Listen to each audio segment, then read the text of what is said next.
his pinpoint control. Now he's a finesse guy with a power pitcher's mentality. Gets guys out more with sliders and split-finger fastballs. I talked to Scott Rowland before today's ball game, and I said, Scott, which of Roger Clemens' pitches are the most deceptive? He looked me dead in the eye and he said, his fastball, his slider, and his split finger. The challenge tonight for St. Louis, Jeff Suppan, a 16-game winner, Bob Brenly, during the regular season, including this LCS. He has locked up with Clemens 4 times this year. He's not beaten him yet. Well, Suppan arguably has been the Cardinals' best starting pitcher in this postseason. 7 strong innings of 2-hit ball against the Dodgers in the clinching game of the division series. The game you mentioned, Game 3 against Roger Clemens, he pitched very well after the first inning. He's a guy that relies on command, on movement, and on his defense to make plays behind him. This Cardinal defense has been perfect in the postseason, and they'll need to be perfect behind Suppan tonight. Roger Clemens is making his 30th career postseason start. He's never lost against a National League opponent in postseason play. Jeff Suppan has been sensational on the road. He struggled at home. These two teams, going back to February, have been waiting for this day, a chance to go to the World Series. Game 7 next on Fox.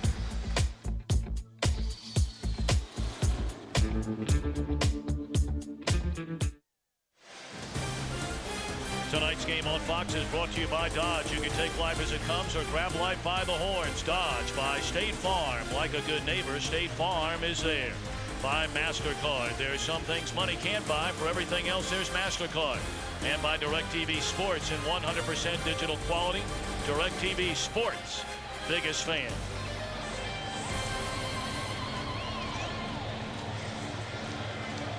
Nary a seat to be found at Busch Stadium in downtown St. Louis, Missouri.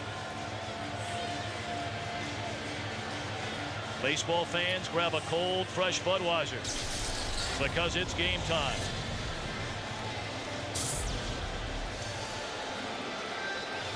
Roger Clemens at 42 years old, 1 year younger than the franchise for which he pitches for tonight. The Houston Colts, a 45, started back in 1962. And Roger Clemens, although born in Dayton, Ohio, grew up a Texan and trying to send the franchise from that state to the World Series. And here come the St. Louis Cardinals.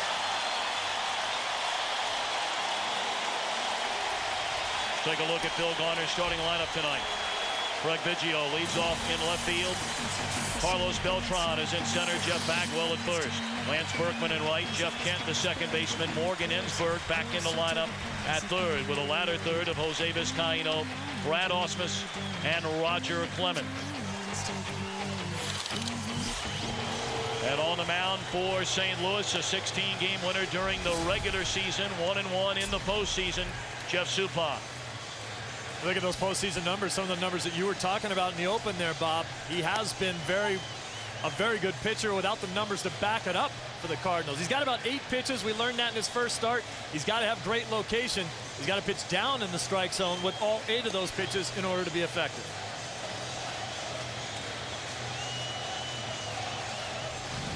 Talked about St. Louis. We cover the field defensively. Yet took a minute error in this postseason, and the defense brought to you by State Farm.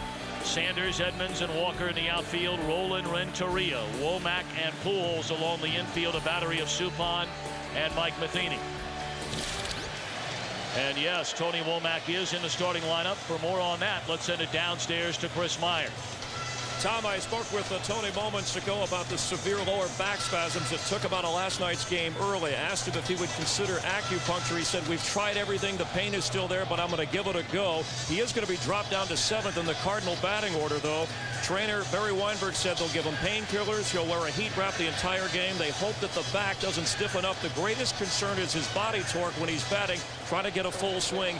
He won't be 100%. The Cardinals are hoping that Womack's pain won't hurt their chances of getting to the World Series.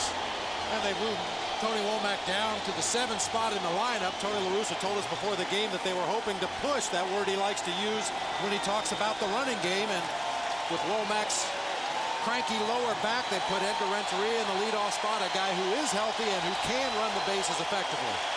Our broadcast is also available in Spanish by utilizing the SAP button on your television. Game 7 of the National League Championship Series from Busch Stadium in St. Louis. And Craig Biggio to lead it off for the Astros. Only 5 of 28 during this LCS. He looks at a strike and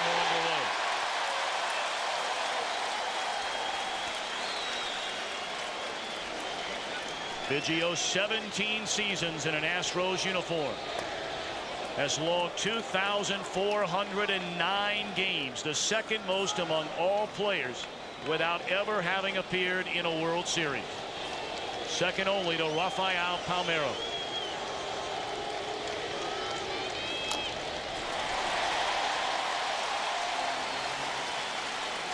Bill Garner took over the All-Star break for Jimmy Williams. You see his record since being named manager. They won 36 of their last 46 to leapfrog 6 teams that were ahead of them in the middle of August to capture the National League wild card. In the air, down the left field line. If it's fair, it's 1-0. It's fair, it's 1-0. The 43rd career leadoff home run by Craig Biggio. It's his first home run, his first RBI of this LCS. His 8th leadoff home run of this season, including the entire regular season. He goes out and hammers this pitch. Look at him reach all the way across the plate, gets out in front of a ball that looked like a changeup, and kept it fair. Just extended his swing, kept that bat in the strike zone a little bit longer. You can see that ball hooking, but just does stay fair. The visiting team has scored in the top half of the first inning in 6 of now 7 games played in this series. And ironically enough, in the first 6 games, that visiting team has yet to win a game. Now Carlos Beltran. What an absolutely phenomenal postseason he has had, tying Barry Bonds for most home runs in a postseason with 8. Breaking ball swung on and missed. It'll definitely be a bad sign if you see a lot of balls hit in the air against Jeff Suppan. We talked about it. He has to keep the ball down, rely on his movement to get ground balls. Only 7 of the 18 outs he recorded in Game 3 came on ground balls. That one off the end of the bat, popped up at Womack, 1 away. Let's take another quick look at that home run by Biggio to lead off the game. And Bob, you talked about him extending his swing. He'll get out in front of himself here a little bit because the ball's an off-speed pitch, but look at how he keeps his hands back and keeps his hands through the hitting zone. Most guys will break down and throw that top hand over, and that's how you get a weak ground ball to the third baseman.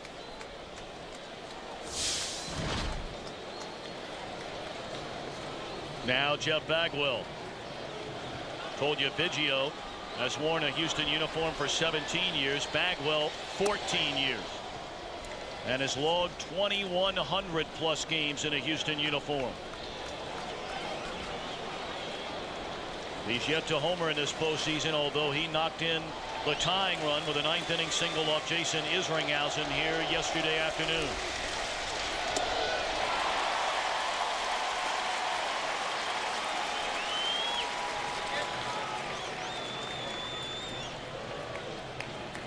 Biggio giving himself a little room to flex his muscles there. You know, big home run hitter, so jerseys sometimes get a little tight. 1-1 to Jeff Bagwell. Swung and missed, a ball and 2 strikes. We looked in the scouting report about Suppan and his 8 pitches. He'll cut his fastball, sink it, four-seam it. He'll take different arm angles on his breaking pitches. Sometimes throw the curveball harder. Matheny laughs about it. Says, I don't have enough fingers to put down there to call all the pitches he's going to throw at me. That's an easy one. Good old-fashioned number 1. And Bagwell hits it hard into left center field. Sanders overran the ball, had to reach back the other way and got it.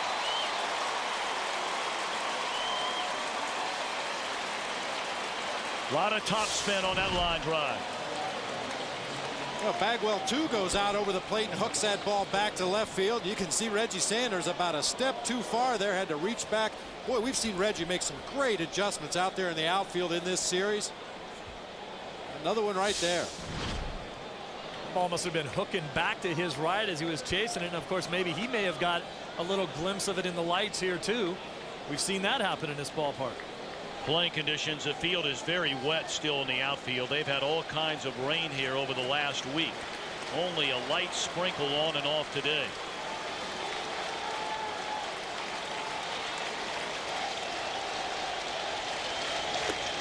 Breaking ball swung on and missed by the cleanup hitter Lance Berkman. 3 home runs in this series with 9 batted in.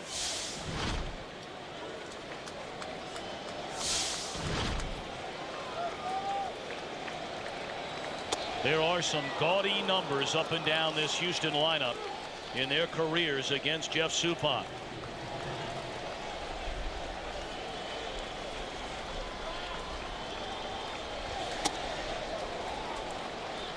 Jose Vizcaíno has hit .565. Bagwell and Kent each at .400. Reggie Suppan did not get a win going head-to-head against Roger Clemens 3 times during the regular season, and then game 3 of this series. 2-2. Well, the top 5 opposing hitters, 3 of them are Houston Astros against Jeff Suppan. There are the numbers you talked about, Tommy.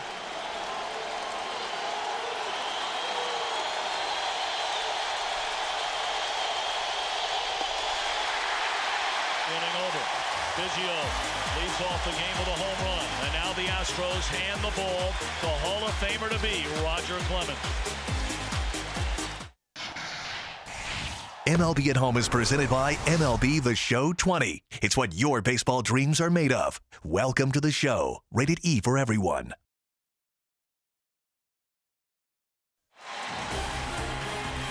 The League Championship Series on Fox is brought to you by GMC Trucks and SUVs. We are professional grade. By Capital One, what's in your wallet? And by America Online. Want a better internet? You belong at America Online. 1-0 Houston in front after a half inning. Cardinals come to bat. Tony La Russa's lineup. Told you Edgar Renteria leads off for the first time since August of 2001. Larry Walker in right, Albert Pujols at first. Scott Rowland at third, Jim Edmonds in center. Reggie Sanders in left. Tony Womack batting 7th. Mike Matheny the catcher. Jeff Suppan on the mound. Against a 6-time Cy Young Award winner Roger Clemens. Strike 1 to Renteria. Another outstanding year for the future Hall of Famer. An 18-game winner. 2-0 in 3 starts in the postseason. And really 2 different, completely different styles of pitcher here tonight. Clemens wants you to miss the ball. Suppan needs you to put it in play. Check swing. They appeal. He didn't go around. 1-1. Check out the scouting report on Clemens. 2 different fastballs. He can cut it or four seam it. 2 different sliders. Got a Brad Lidge type slider and one that's a little more of a slurve.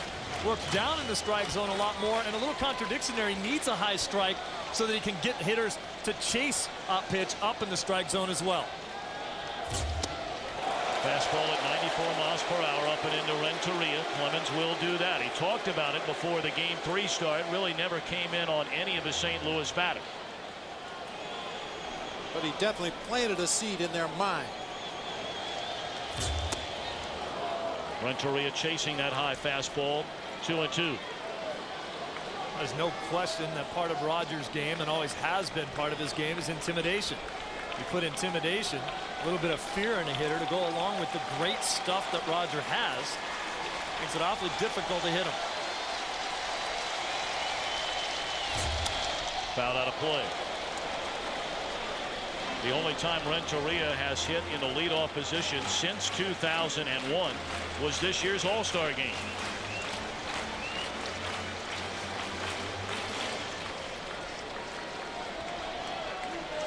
See his career numbers. Batting leadoff, just 6 points less than all other spots up and down the batting order. 2-2 pitch. Off the outside corner, the count is full.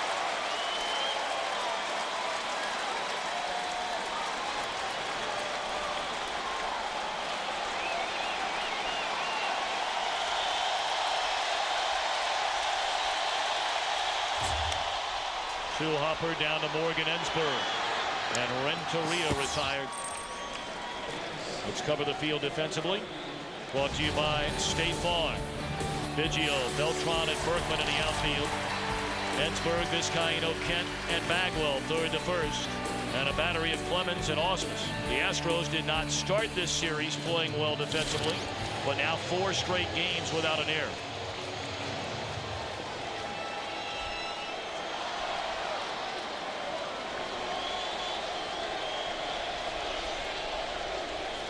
Swing and a miss by Larry Walker. Wonder if Walker got himself some Visine this morning. He was walking around 2 days ago asking which day was Clemens going to start because he wanted to make sure he knew which night he wasn't going to be able to sleep. Taken away in the first inning of Game 3 of this league championship series. Walker homered to deep left center field off Roger Clemens. The only 2 runs Clemens allowed in that game were home runs to Walker and Edmonds.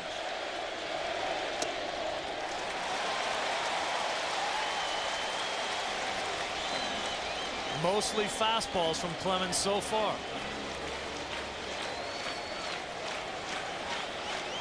Walker only 6 hits in the series, 2 of them for home runs, and it's taken outside. 3 balls and a strike.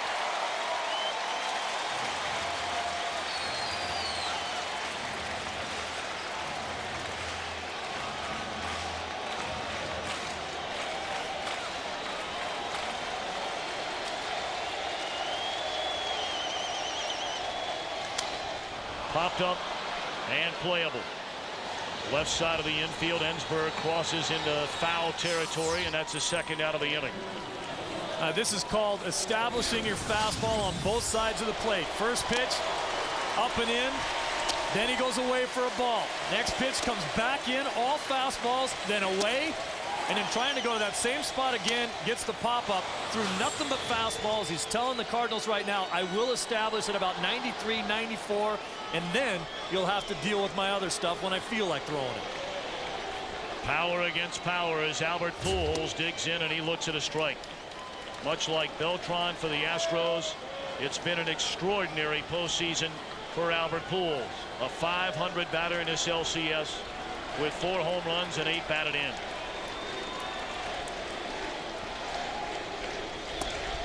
A ball and a strike.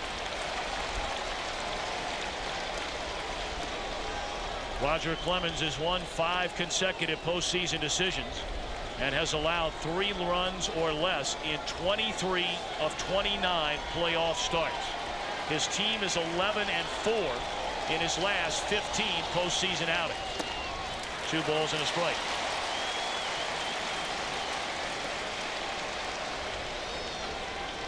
Of course, Clemens spending most of his time in the American League. But the 2 numbers that jump out at you, he has never lost to a National League opponent and has never lost to the Cardinals. 2-2 to Pujols.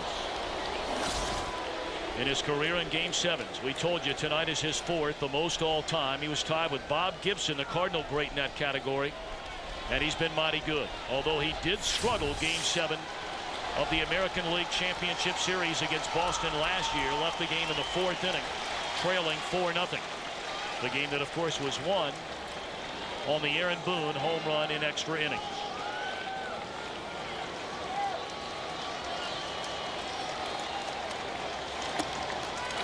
Slider away, 3-2. 3-ball count to every batter in the inning. Well, pitch count has always been a concern with Roger Clemens on the mound. It's not unusual for him to get up over the 100-pitch mark in the 5th inning of the ball game.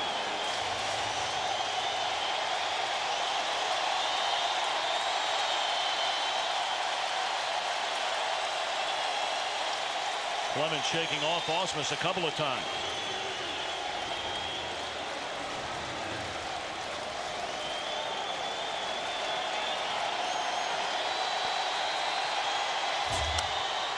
Fly ball right center field. Playable for Lance Berkman and Roger Clemens. A 1-2-3 opening inning. We go to the second. 1-0 Astros in front. Javi, are you enjoying the new gameplay engine and AI updates in MLB The Show 20? Yeah, man. You know, I invented AI. For real? Robot Coach, come in here. Hello, what can I do for you? PlayStation. Set to begin the top half of the second inning. Game 7 of his National League Championship Series with the Astros in front 1-0. Jeff Kent, Morgan Ensberg, Jose Vizcaino coming up against Jeff Suppan.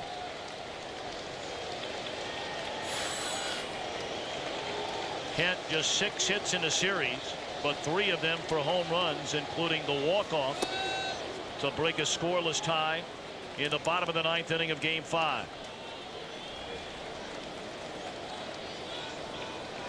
Jeff Kent homered against Suppan in that Game 3 that we've talked about in the first inning, a 2-run homer. And really, Suppan settled in nicely after that. Gave up only 2 base hits over his next 5 innings of work. Gave up 3 in the first of that game. Gave up just 1 in the first of this one. 2-0. At the knees, a strike. This home run in Game 3, as Bob mentioned, came in the opening inning with 2 men out. It gave Houston a 3-1 lead.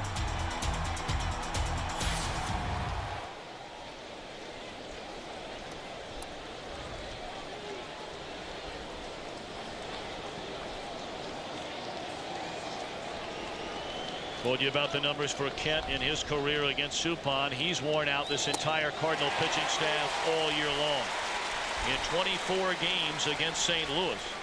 And remember, these two teams both play in the same division, so they met 18 times during the regular season, with Houston winning 10 of the 18. Kent hit .340 and knocked in 21 runs.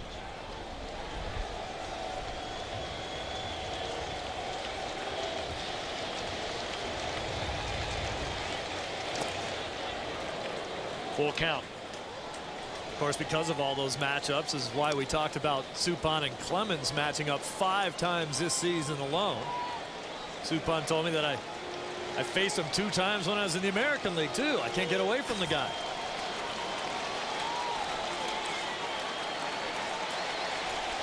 Payoff pitch coming to Kent, and he takes a breaking ball down and away, and he draws a leadoff walk. For those of you that have been focused primarily on the American League Championship Series, we bring you up to speed. In Game 1, a 4-4 game until the 6th inning. The Cardinals got 6 runs and won it by 3. In the 8th inning, tied at 4. Pujols and Rolen went back-to-back off Dan Miceli to win the first 2 games at home. We go to Houston, and the Astros rip off 3 straight wins, led by Clemens in Game 3. In Game 4, a 5-5 tie before Beltran homered against Julian Tavares. The game winner by Kent in the bottom of the 9th of Game 5, and the game winner by Edmonds in the 12th inning here late yesterday afternoon. It has been a fantastic series.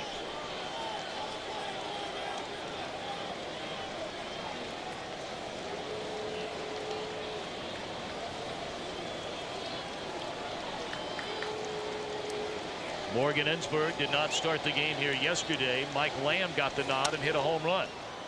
Ensberg lifts a fly ball at Larry Walker for the first out of the inning.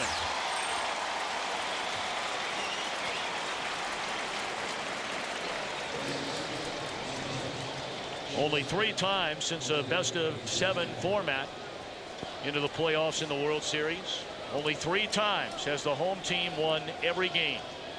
87, 91, and the 2001 World Series, when a club managed by Bob Brenly beat the Yankees 4 games to 3. How about that? You remember a few of those games? Vaguely, yeah. A lot of fun. One of the greatest lines I ever heard came out of that series. When you guys were in a little bit of trouble and they asked you who you wanted to get up down on your pin, and you said Rivera. They told you he pitches for the Yankees. Would have been nice if he could have got up for you. Yeah, I think the manager ought to have that option to pick any reliever from either team. Into left center field, and the hot hitting for Jose Vizcaino continues against Jeff Suppan. We told you Vizcaino with the highest career batting average against Suppan than any player Jeff has ever pitched to.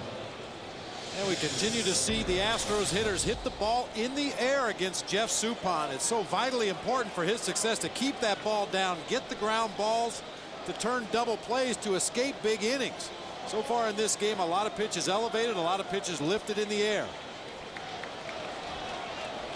That's nice balance.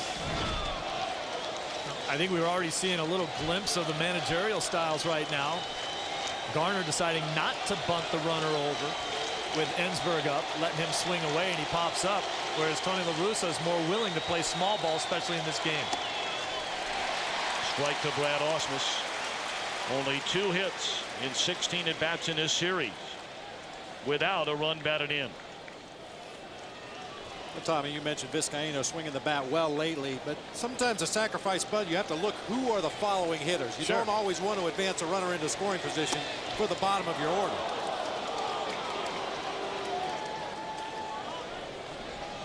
Now you have to face the pitcher. He's going to come up too, no question about it. But if you're going to win this game, you certainly have to look at anybody trying to contribute, especially with Vizcaino hitting very well against Suppan. Give Ausmus a shot to break out. 1-1 to Ausmus. Breaking ball down and away. Astros hitters laying off those breaking balls down that induce primarily the ground balls that Suppan is looking for. Well, there's no question that both of these teams know exactly what the pitchers are going to try to do. There are no secrets at this point in the season. As you mentioned, they faced each other 18 times in the regular season. They've seen each other 6 times in the last week. Scouting reports, videotape, there are no secrets at this point in the season. In the air, deep left center field. Edmonds on the run. Dives, and he's got it! Throw into second base. They can't double up. Ken, what a play by Jim Edmonds!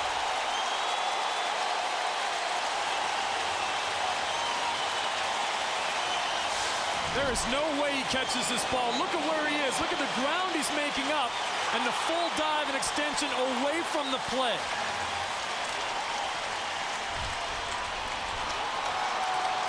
Fantastic effort.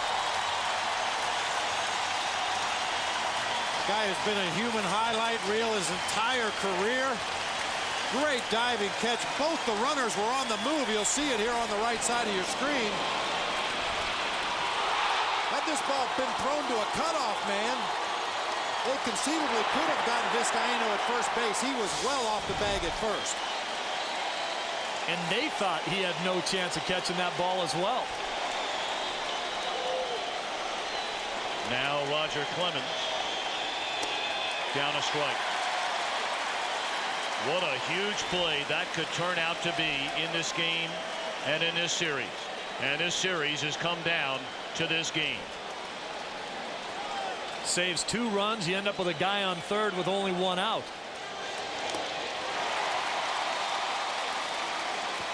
Ball fouled off. John Tamargo, the Houston bench coach, wearing a microphone. Our Fox sounds of the game after that catch by Edmonds.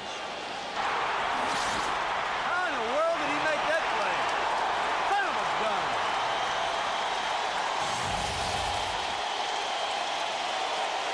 A lot of coaches have said that over the years about Jim Edmonds.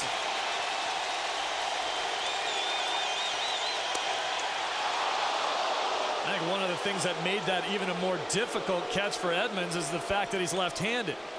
If you're a right-handed player running away from the ball like that and catching the ball on the left side of your body, you're reaching and backhanding the ball, and it's a much easier play than having to reach the way Edmonds had to do to catch that ball. Strike 3 to Clemens. One more look at this fabulous diving play by Jimmy Edmonds.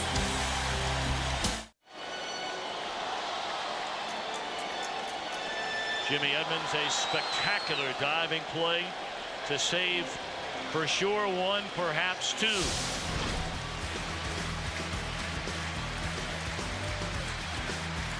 The line drive to deep left center field by Brad Ausmus with 2 aboard.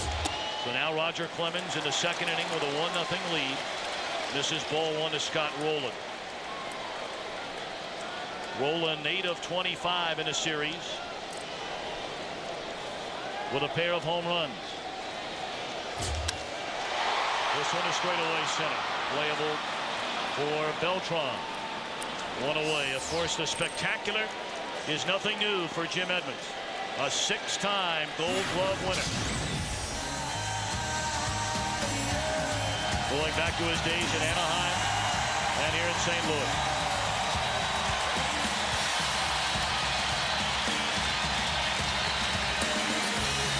none bigger than the top of the second inning here tonight, Game 7 of this NLCS. Outruns the ball.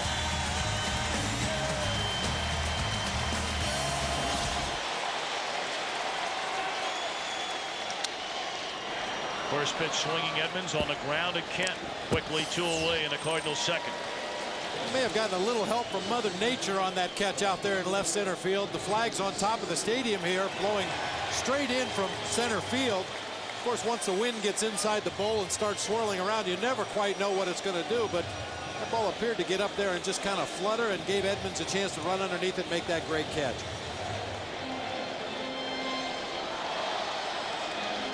Oftentimes we talk about outfielders that have such great speed they can outrun their mistakes if they don't get great jumps on the ball. Edmonds does not have the blazing speed. He just doesn't make mistakes. Strike one to Reggie Sanders. Up until yesterday, it had been a very quiet series for Sanders, Tony Womack, and Edgar Renteria. Chopped down to third. Throw in the dirt, picked out of there by Bagwell, and that'll end the inning. We play 2 in Game 7, 1-0 Houston.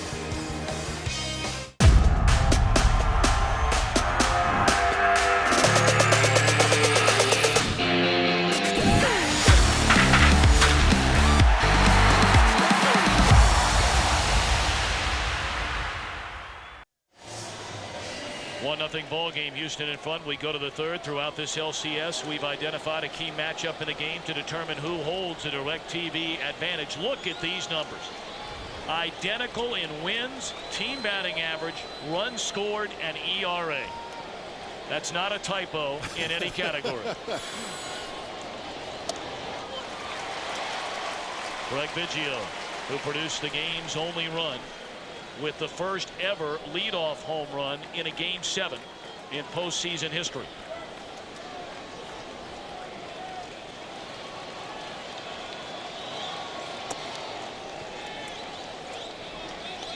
Tommy, you made a great point between innings. Roger Clemens had a 3-ball count and a 3-2 count to every hitter he faced in the first, and in the second inning he threw 5 pitches total. 1-1 to Biggio, and he hits another one down the left field line. This one is caught by Sanders in front of the wall.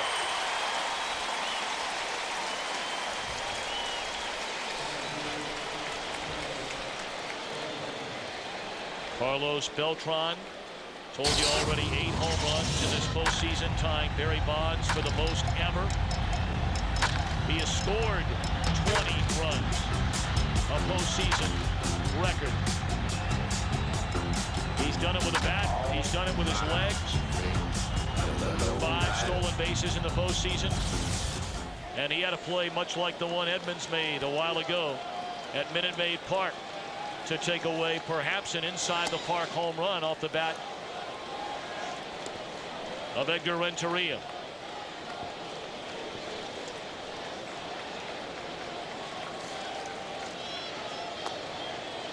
Two and 0 to Beltran. Yeah, it's been quite a coming out party for Carlos Beltran. Of course, people around baseball, people in Kansas City knew what a great player he was, but getting the opportunity here on the big stage to show what he's all about.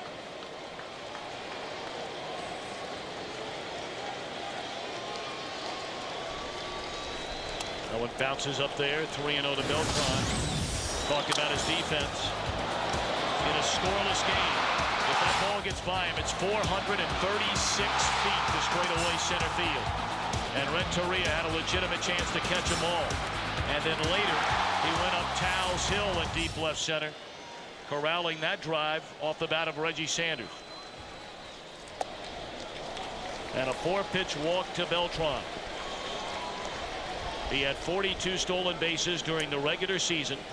Since coming to the National League, he has not been thrown out yet in 33 stolen base attempts. 28 in a row during the regular season, 5 in this postseason.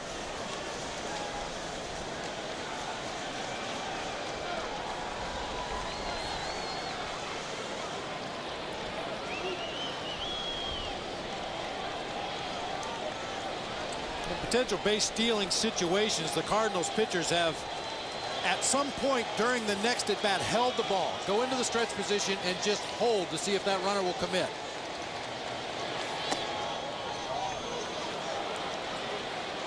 Five straight pitches out of the strike zone by Suppan, and Matheny going to come out there and visit. Suppan can throw a fastball in the low to mid-90s. He runs it up there occasionally 94, but most of his stuff, breaking balls, change-ups, slower pitches, late breaking sliders, tough to handle for a catcher if you have to throw. A great guy for Beltran to be able to get a great jump and steal a base on. And he will be stealing it on Suppan, not Matheny. World Series begins at Fenway Park in Boston this Saturday. 7:30 Eastern, 6:30 Central, 4:30 Pacific.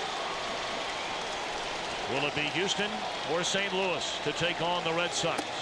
2-0 now to Bagwell.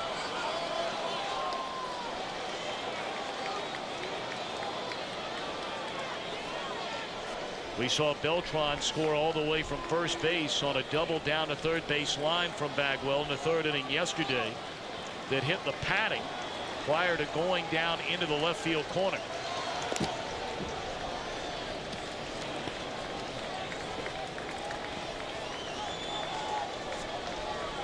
Astros really making Jeff Suppan work in the early going here. We mentioned he needs to keep the ball on the ground. So far, not one ground ball out in this game for Jeff Suppan.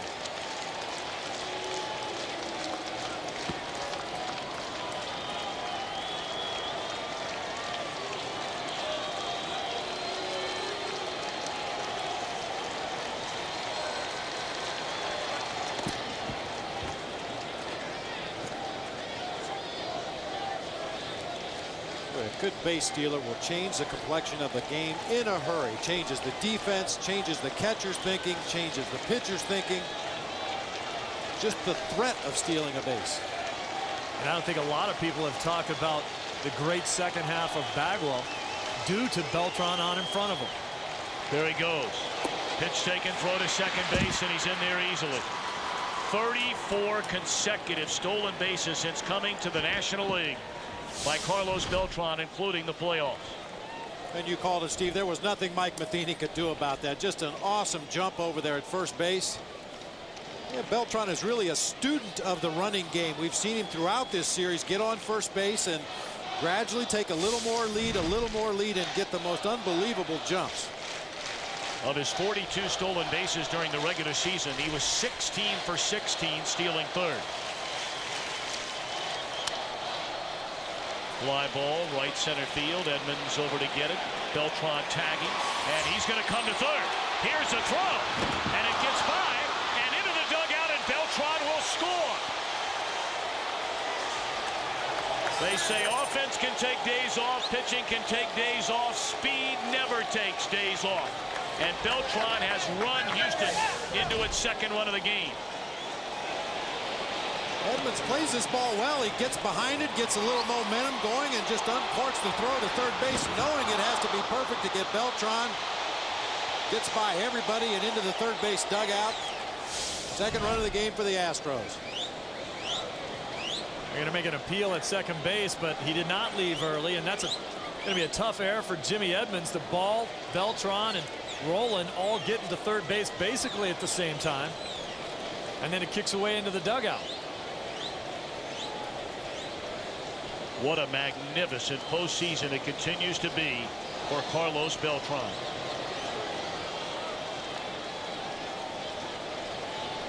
That is the first error of this postseason by the St. Louis Cardinals.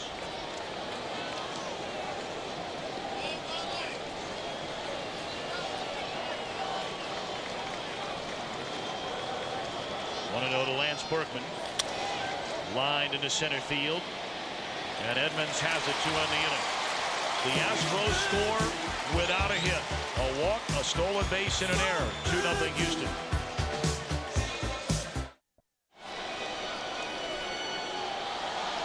Carlos Beltran drawing a one-out walk in the third inning. Steals second. And on the fly ball to center field, tags up, goes to third. An errant throw brings him home. 2-0 Houston. as the Cardinals bat against Roger Clemens, last of the third inning, looking for their first base runner of the game.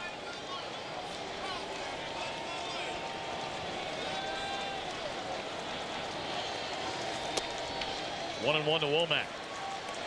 Womack being dropped down in the order with the back spasms. Morgan Ensberg thinking that he might be more apt to bunt because he can't swing, but you got to remember he can't run very well either. He had base hits in his first 2 plate appearances yesterday before leaving the game. Fouled out of play third base side. Clemens ahead 1-2. And Clemens very sharp early on. Very sharp with his command. His velocity's good. He just seems to be in a real nice rhythm out there on the mound. Well, after that first inning, when he went 3 ball count on all 3 hitters, including 2 full counts, the Cardinals were very aggressive in the second, getting him off the hook with only 5 pitches. Fouled away again.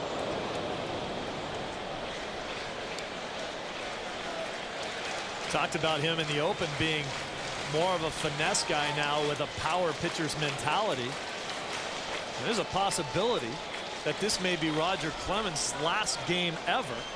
And he came out in that first inning wanting everyone to remember that he's a power guy. Into left center field. It'll fall, a base hit. Biggio over to cut it off. Here comes Womack to second base. Throw there, not in time.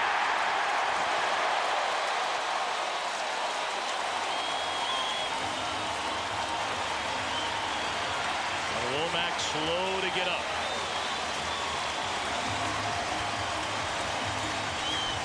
Well, guys, you never wish an injury on anybody, but I wish my back hurt that good. Look at him turning it on.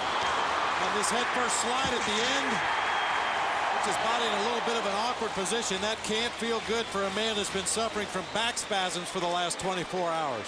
And a sweet move right there, knowing that if there was going to be a tag applied, it would come from the other side of the base.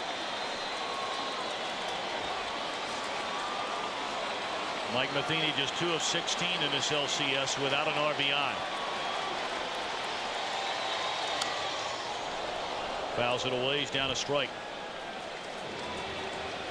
Well, Tony Womack, for your Arizona Diamondbacks in 2001, Bob Brenly, had arguably the 2 biggest hits in franchise history. Game 5 of the division series, eliminating the St. Louis Cardinals with a game-winning single off Steve Klein, and then the double which knocked in the tying run, the bottom of the 9th inning, Game 7 of the World Series against Mariano Rivera. That is a fair ball. And Matheny will advance the runner to third. We caught up with Tony La Russa an inning ago, and here's what he had to say. Tony, you've seen this happen a lot of times with your career here in St. Louis, and since Edmonds has been here, that catch saved you a couple runs. Well, you know, that might end up being the difference in the game. That's at least 2, and who knows what more, but that's a great play. You know, Tony Womack scheduled to lead off the bottom of the 3rd inning for you. Explain your thinking in moving him down in the lineup and putting Edgar Renteria in the 1 hole. Well, Edgar was going to hit first if Luna played, and then I thought, you know, there's a chance that Tony can't finish this game, and then the replacement Luna hits to the top of the lineup. That's really not very fair to him. So let him in the 7th spot, and if it's not a bad spot, he's leading off the next inning. And he leads off this inning with a double. Here comes a squeeze, and it's going to work to perfection.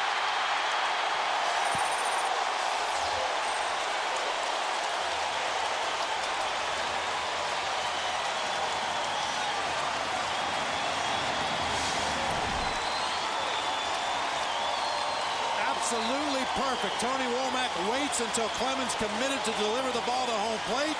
Suppan waited, and then just pushed that ball out to the right side of the infield. Tony La Russa said he was going to push even harder tonight against Clemens. And when he says push, he's talking about base running. Hit and run, stolen bases. Renteria dumps it foul. And what Tony La Russa said about Womack as we look at the squeeze again, great jump, perfect execution. What Womack just went through in that series of plays could get him out of the ball game, and if it does and he has to be replaced, he certainly did his job for the time he was in the game. Grounded foul. Clemens ahead of Renteria at 0-2. So very early in the game, the Cardinals playing small ball. They get the leadoff double by Womack. Matheny moves him to third with a ground ball to the right side, and then Tony La Russa rolls the dice. And Suppan brings in the first Cardinal run of the game. Tony trying to get the Cardinals to the World Series for the first time since 1987.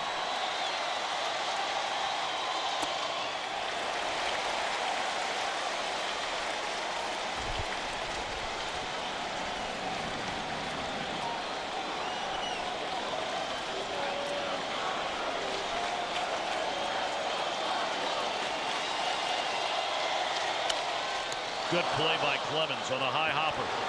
And that'll end the inning. The suicide squeeze. Game 7 of the National League Championship Series. End of 3, 2-1 Houston.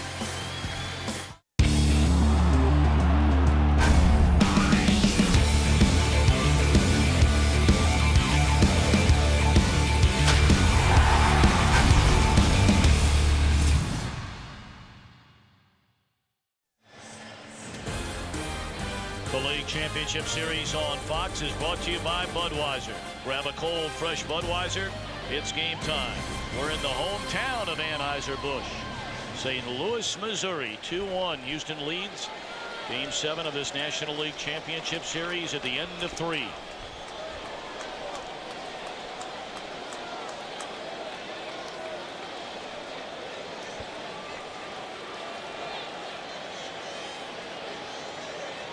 Close to 53,000 on hand tonight at Busch Stadium,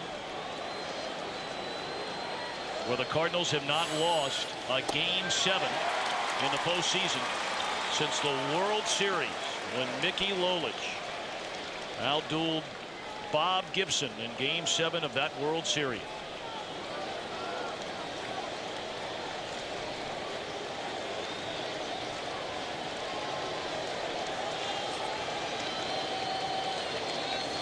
A ball and a strike to Jeff Kent, who walked in the second inning.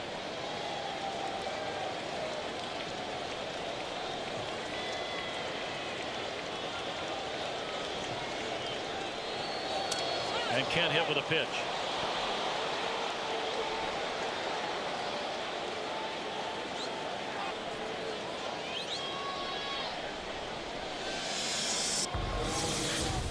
Look at that pitch from Suppan. Runs up and in, just clips Jeff Kent's jersey. Astros with the leadoff man on here in the 4th inning. Ensberg did not bunt back in the 2nd when Kent walked to lead off. We'll see what they do here.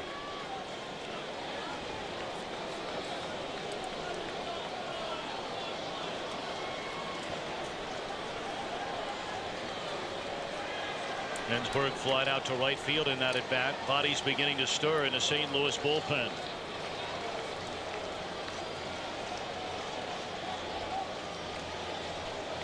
There's the hold you were talking about, Bobby. Well, it serves a couple of purposes. The runner may tip something, the batter may tip something, and as we see, Gene Lamont is forced to go through another set of signs, and Tony La Russa and his staff are probably the best in baseball at trying to steal the opposing team's signs. No sign of a bunt on the first pitch to Ensberg. He dumps it away. Strike 1. Remember the story that Tony La Russa told us before Game 3 of the series. He wouldn't tell us who the player was, but he said he was an average player, not very good, but he was great at stealing signs. We kept him on the roster just for that. Getting an advantage.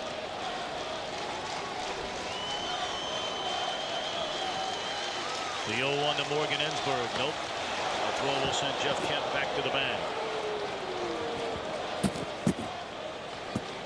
It's a very spooky feeling when you're the opposing manager over in that third base dugout and you go through a set of signs to your third base coach and you take a look over at Tony La Russa's side of the field and you've got about 8 sets of eyes beaming in on you.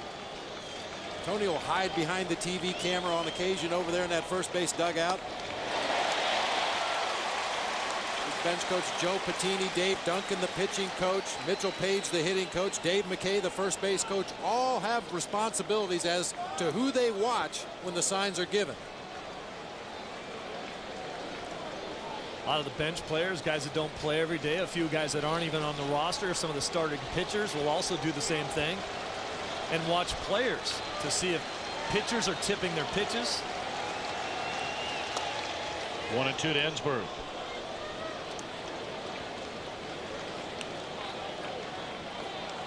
See if they can pick up anything from the middle infielder. Sometimes guys will move on a breaking ball.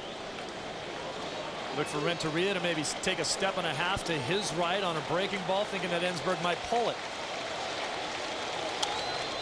Again, fouled out of play. It remains 1 ball, 2 strikes.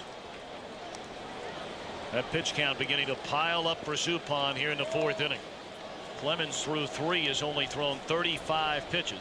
Suppan knocking on the door at 20, better than that.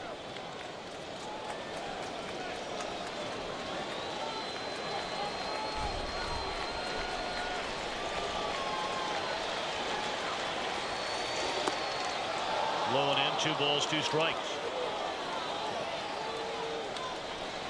Suppan, a teammate with Roger Clemens when he was originally drafted by the Boston Red Sox, was selected by Arizona in the expansion draft, pitched there for half a season, moved on to Kansas City where he really got his career on track, moved to Pittsburgh last year, then traded to Boston, did not pitch in the postseason for the Red Sox. Fouled back out of play. Cardinals took a flyer on him this season, and boy did that pay off. Grew up in Southern California,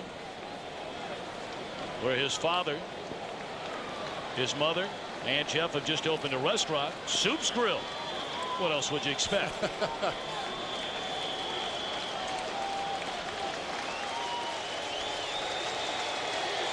2-2. Fouled away again. Pretty good at bat here by Morgan Ensberg. And a better swing right there by Ensberg. Some of the swings earlier in the at bat were a little more defensive, fouling balls off to the right side. This is a very good aggressive swing there. Really let it go.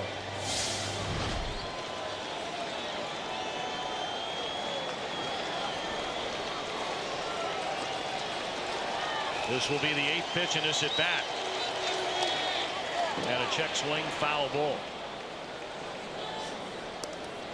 That was a defensive swing right there. The ball almost would have hit him if he didn't get his bat on it. Way up and in. Yeah, in the sternum.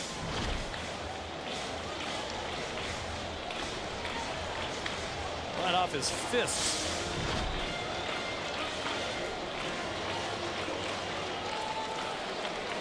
Ken at first, nobody out. Top half of the 4th inning. And again, the 2-2. Breaking ball low to run the count full. Now Ensberg has struggled in this series. We told you just 2 of 19. Ken had 7 stolen bases in 10 attempts during the regular year. Bobby, you start him here? I think you can. Ensberg only struck out 46 times in over 400 at bats this year. Pretty good chance he's going to put the ball in play. I'd go ahead and start the runner. Steve, you start him? Run. Got to be aggressive. Both teams have played that way all series long. He's not going. And it's fouled away.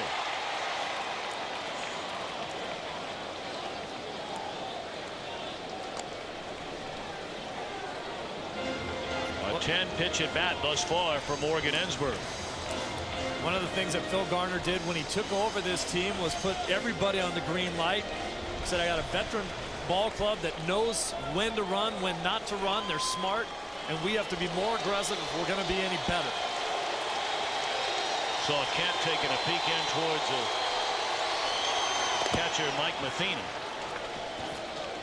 We've seen those eyes of Tony Womack through the years when he takes his lead over at first. One thing to think about is the balls earlier in this series that were fouled off the foot of Jeff Kent. They were worried originally that he may have broken his foot as he peeks in to see the signs. 3-2, there he goes. Lined into left field, it'll fall, a base hit. Kent an aggressive turn, but will stop at second base. So the Astros leading by a run, 2 on and nobody out. And Jose Vizcaino coming up.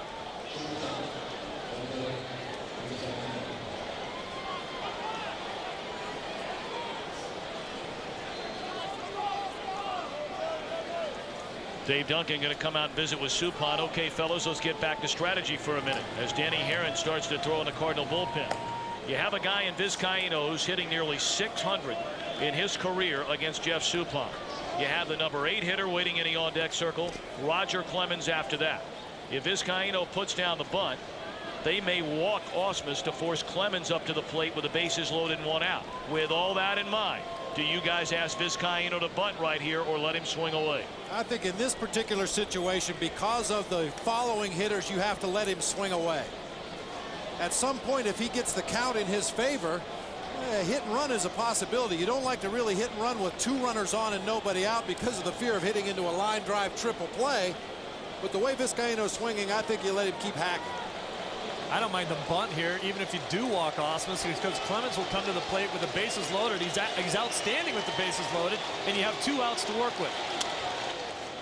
First pitch swinging, Vizcaíno drops it foul. He singled into left center field his first time up.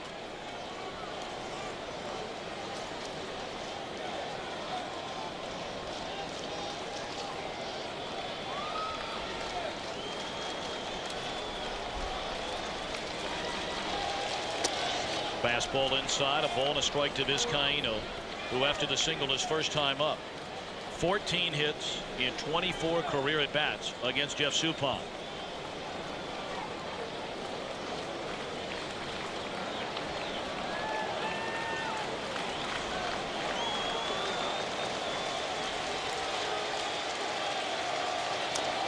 Breaking ball fouled off behind the plate. We invite you to play Hit the Pros, presented by the all-new GMC Canyon, and face real pitches from today's best hurlers. Log on to foxsports.com, keyword games. GMC, we are professional grade.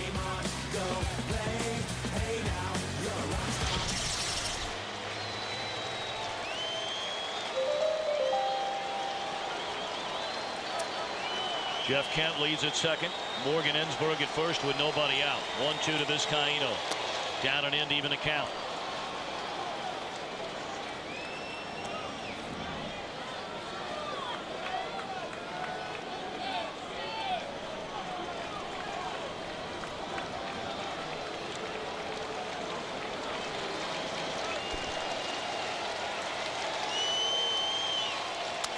On the ground, down to first. Pujols to second.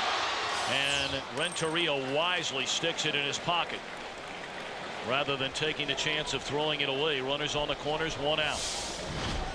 Albert Pujols has become a very serviceable first baseman down there. Good quick jump step to make a nice throw onto second to get that lead out. That's great footwork, good quickness.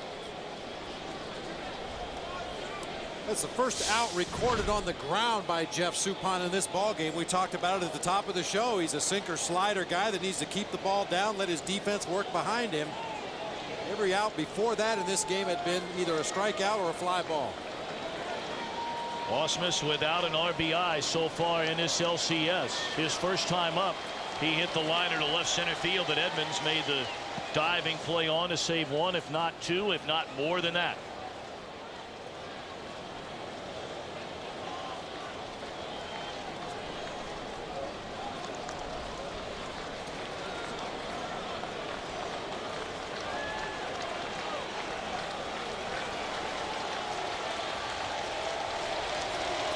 Bounces up there, blocked beautifully, as he has done through his entire career, including this series by Mike Matheny. Well, if you're a young catcher at home and you want to learn how to block balls, pay close attention to these 2 catchers in the game tonight. Mike Matheny, the best in the business. Kicks his feet out. Look at his upper body leaning over to make sure that ball bounces down, stays in front. This one actually hits him on the right arm and gets about as far away as a ball will ever get from Mike Matheny. And that ball took a very odd hop, about a foot farther to his right than anyone expected, and he still knocked it down. Pitch out. So putting Suppan in a hole here at 2 balls and no strikes with runners on the corners and only 1 out.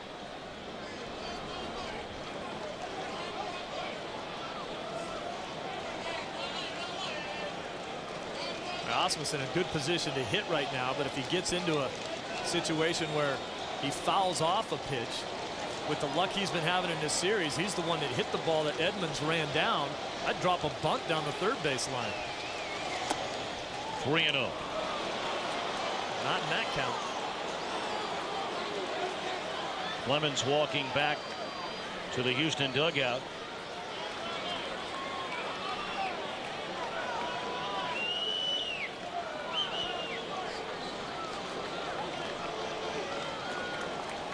Three-0 on Brad Ausmus. Wow. Pitcher on deck, 3-0 count.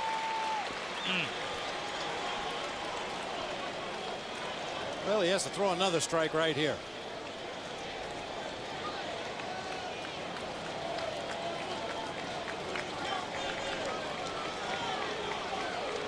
Kent the runner at third. Vizcaíno on at first. 3-1 to Ausmus. Very defensive swing there on a pitch down and in, and the count is full. That's the kind of swing on a 3-1 count that'll drive a hitting coach crazy.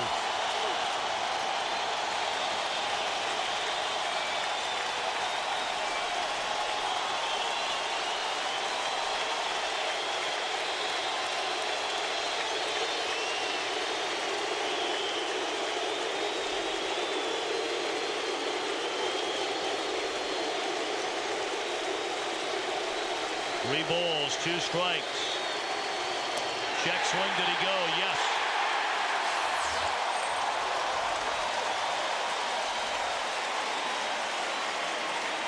A failed chance for Brad Ausmus.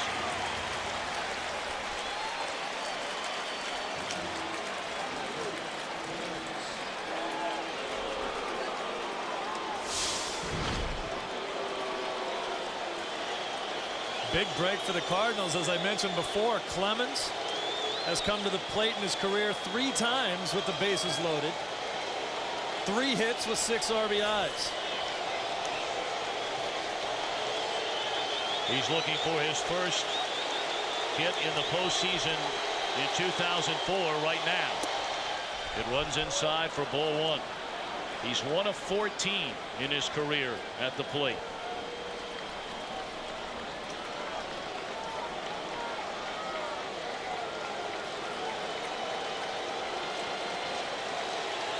Kent at third, Vizcaíno at first, 2 away. And fouled out of play by Clemens, a ball and a strike.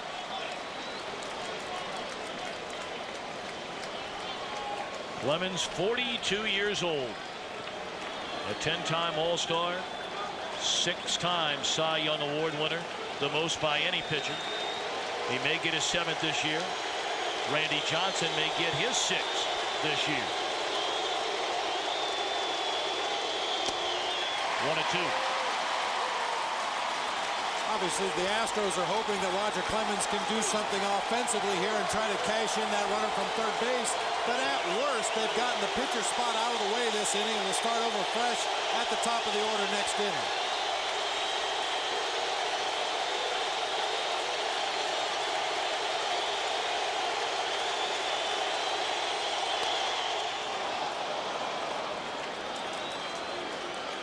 Before Game 5, Clemens had his oldest son Kobe out taking some batting practice in Minute Maid Park, regularly depositing balls into the left field seats and giving his father some hitting tips.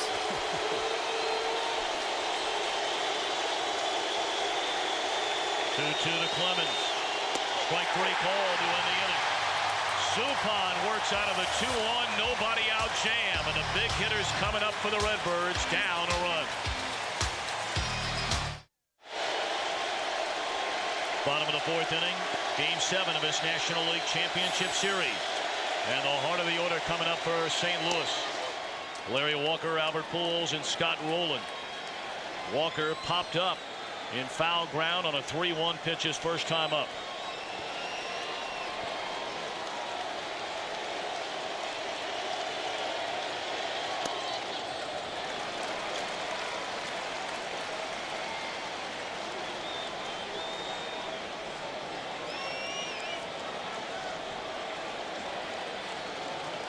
Clemens only 35 pitches to get through the first 3 innings of this game.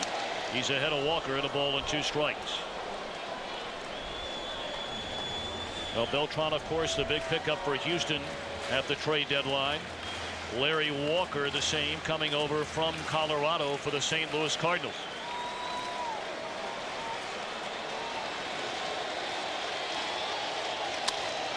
In the air, left left center field. Plenty of room out there for Biggio. One away. We saw the way Roger Clemens worked Larry Walker in his first at bat, putting him in the rocking chair. Fastballs in and out. He starts him with a fastball here. A little two-seamer that came back over the heart of the plate, missed down low with the splitter that I think he overthrew. Another fastball for a strike, and then Walker with a good swing at that heater out over the plate, lifting a fly ball into left center field. And Clemens tonight has done an outstanding job establishing that fastball so that he can set up the slider and the split finger for later in this ball game. Second time around for certain hitters, third time around for others. With the 11 batters he's faced thus far, strike one on 10 of them. Albert Pujols flied out to right his first time up, and swing, dropped foul and out of play. Albert Pujols in his postseason 6 home runs, so he's only 2 off the base, set by Barry Bonds in 2002 and Carlos Beltran this year. And the 6 home runs, a Cardinals postseason record. Tardy again on a fastball, lifts it down the right field line, out of play. You look at the 2 at-bats that Walker has seen almost all fastballs, 1 overthrown split finger, as you said, Bob. Pujols, mostly fastballs. That will change as the game goes on, but what a job he's doing, basically with the old number 1.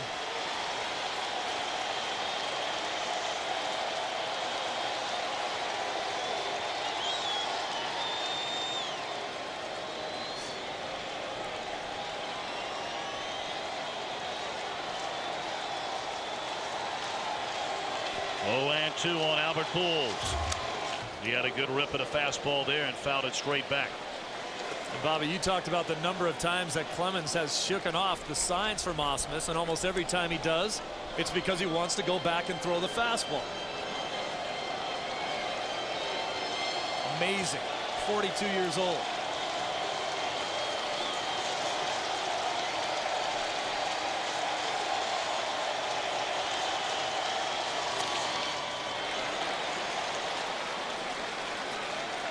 Split finger misses down low.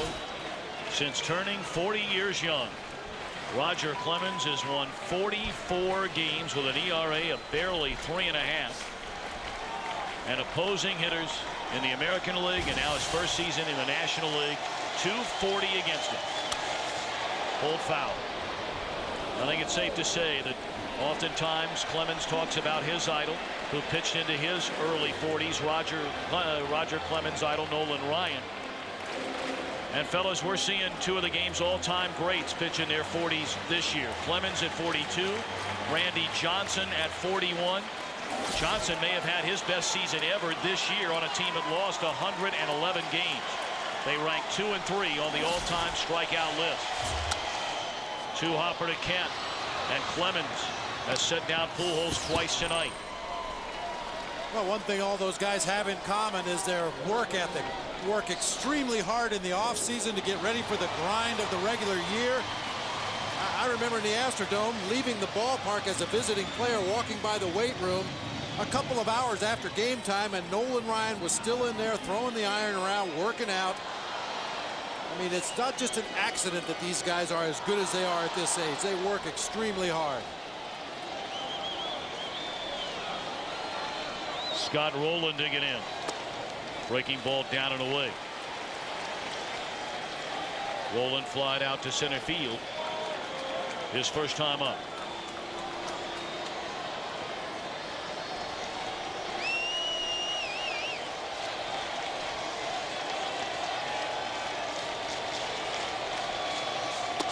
Check swing and a miss. Let's send it downstairs to Chris Myers. Tom, usually on a day when a guy pitches, not even his teammates talk to him, the closer he gets to game time. But a couple hours before tonight, Clemens in the clubhouse with teammates talking about a fishing hunting trip that went awry. He said things didn't go as planned, but in the end it all worked out well, and it was worth the trip. He had his teammates chuckling and relaxed. He said, tonight I hope it's worth the trip for all of us. Roger Clemens keeping it light and pitching for the Astros, well, the most important game in franchise history. Why they brought Roger Clemens back home and talked him out of retirement after signing Andy Pettitte to pitch in games like this one.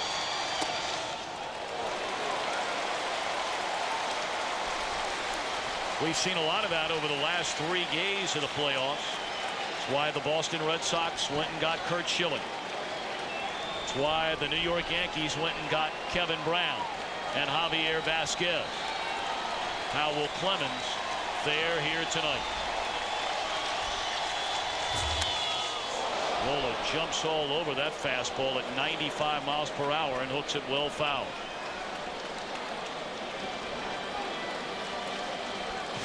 Here's Roger's wife, Debbie, and Kobe, his oldest son, on her right.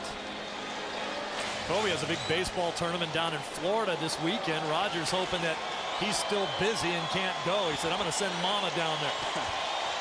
A lot of scouts want to see him play. Check swing, fouled out of play. It was a unique situation when Clemens decided against retirement. Andy Pettitte talking him into coming back, but he didn't want to make all the road trips unless he was pitching. So he called up Craig Biggio and Jeff Bagwell, and he said, this is what I'm thinking about doing. I want to spend more time at home. Do you mind if I don't make every single road game? They talked it over, said, come on board, big fella. We'd love to have you.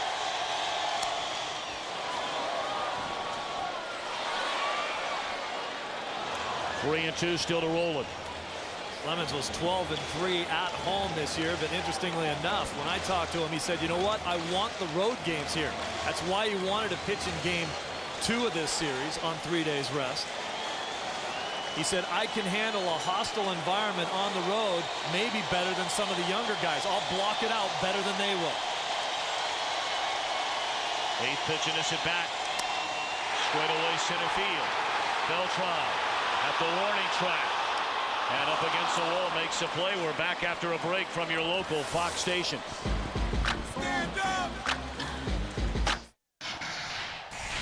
MLB at Home is presented by MLB The Show 20. It's what your baseball dreams are made of. Welcome to the show. Rated E for everyone.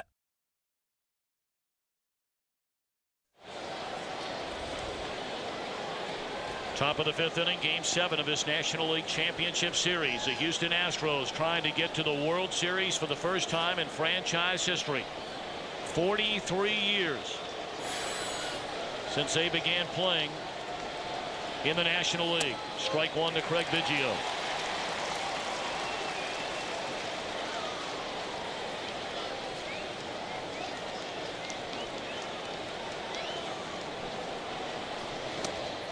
Biggio led off the game with a home run down the left field line. Like a changeup out over the plate, down a little bit, went out and hooked it into that left field corner. You know, after spring training starting in February, 162 game regular season, the division series now here in the LCS. We came out of the managers meeting with Phil Garner this afternoon at 4 o'clock, and Craig Biggio in a pair of shorts and a t-shirt, bat in hand, headed down to the cage, get a little extra work in.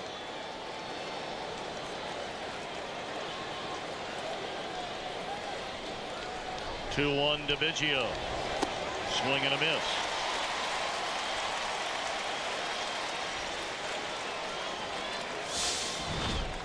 Suppan generally relies on late movement, like he gets out of that pitch right there, and Biggio swings right over the top of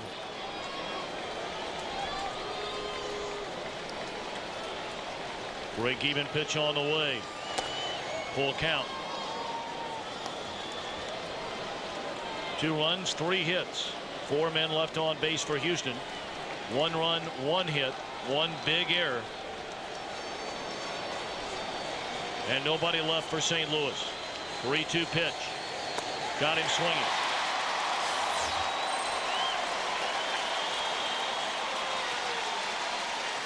Well, the last 2 days in this National League Championship Series, we've had walk-off home runs. Jeff Kent in Game 5. Jim Edmonds here yesterday.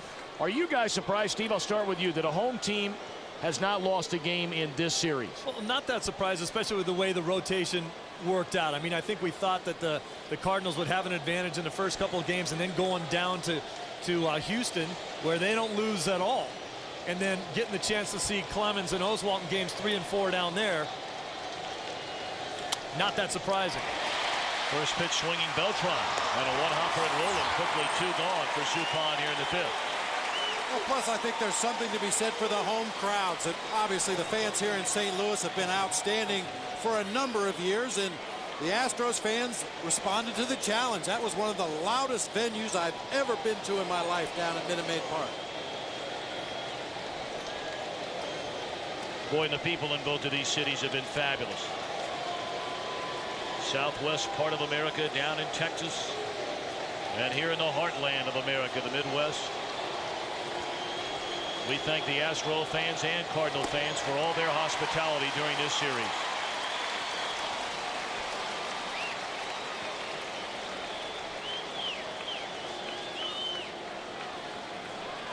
Oh, and 1 to Bagwell with 2 down and nobody on here in the 5th. In the air, left field. Sanders back to the warning tracks. Makes a play to end the inning. Jim Edmonds will lead it off for the Cardinals' 5th. We had the game winner yesterday. 2-1, Houston in front. Javi, are you enjoying the new gameplay engine and AI updates in MLB The Show 20? Yeah, man. You know, I invented AI. For real? Robot Coach, come in here. Hello, what can I do for you? PlayStation. 42-year-old Roger Clemens set to begin the bottom half of the 5th inning. He's allowed 1 run on 1 hit and leads 2-1 in Game 7 of this National League Championship Series.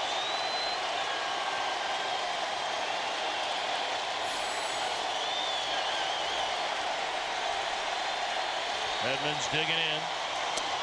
Strike 1. Bottom of the 12th inning against Dan Maselli. Brought us to Game 7.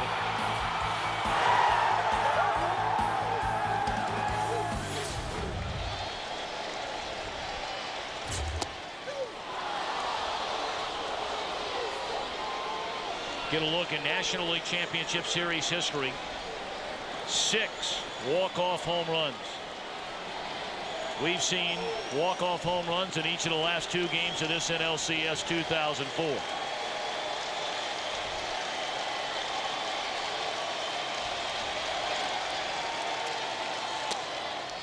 Roger Clemens without a strikeout thus far tonight. The last time he went longer in a game without picking one up, September the 19th, 2001. In a game against the White Sox, did not get his first strikeout until the 6th inning. He's proven you don't have to strike him out to get him out.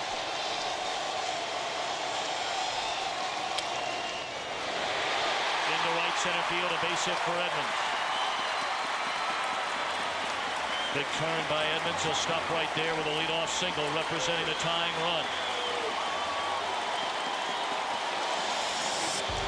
Last time the Cardinals had the leadoff hitter on was when they scored their only run of the game in the 3rd inning. Tony Womack led off with a double. Now Jim Edmonds here in the 5th inning with the leadoff single.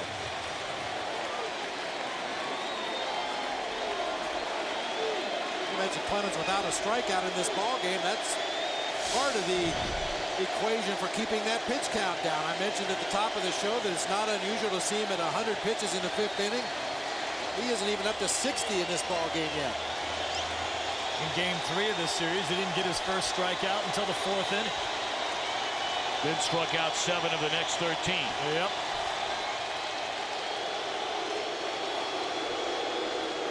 Boy, we saw that replay again of Edmonds' home run ball in last night's ball game. We talked about him being a high ball hitter. That darn thing was almost over his head. Now Reggie Sanders. Fastball away.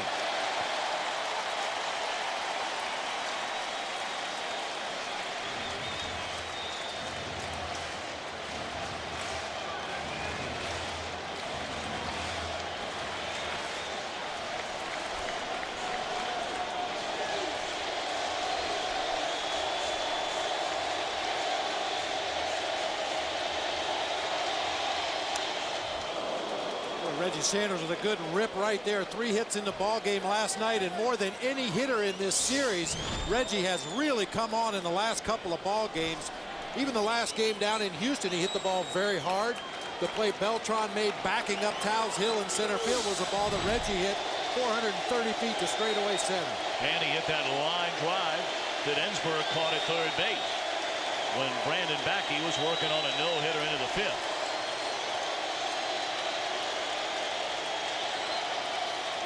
We talked about him last night, very much a streaky hitter. He can carry a team on his shoulders for weeks at a time. And he can struggle mightily when he's not swinging well. But last 3 ball games, Reggie has really been squaring it up. Sanders bounced to third, his first time up tonight. And a 1-1 pitch. Swung on and missed. Got him with a breaking ball. That's what you can do to Reggie. Get him thinking fastball and then throwing the breaking pitches away. Second on this Cardinals team in strikeouts with 118. This is great placement by Clemens. Outer half.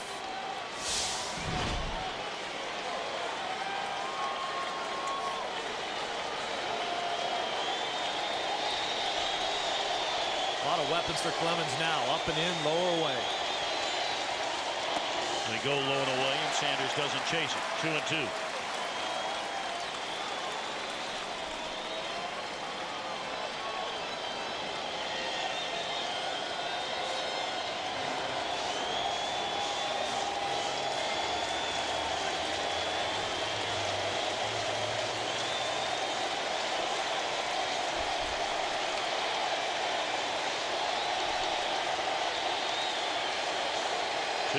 Pitch.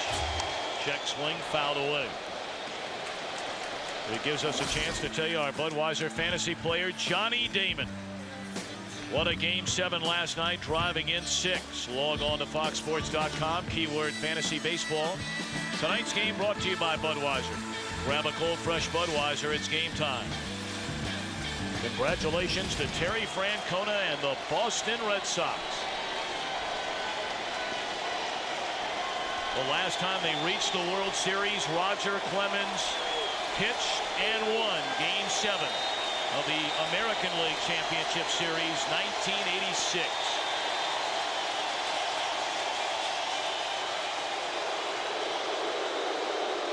What does that tell you about his longevity? To think the last time the Red Sox have been to a World Series, he won Game 7, and here we are 18 years later. Of course, Red Sox fans would just soon not be reminded as to how that series ended. They get another shot to end the curse of the Bambino.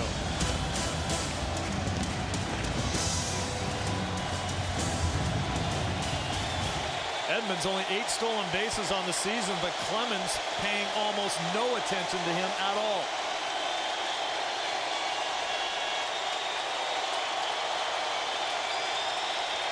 Two. Got him looking. We had a chance a moment ago to catch up with Houston pitching coach Jim Hickey. Jim, the Rocket off to a good start in the ball game tonight. Seems to be throwing a lot of fastballs in the early part of this game. Well, I think that was part of the plan. You know, he felt pretty good. The weather is cool. You know, he's trying to get himself loose to get himself into it. I wouldn't be surprised to see him go away from that a little bit as the game progresses. Offensively, you guys have not been as aggressive tonight as you have been in the past.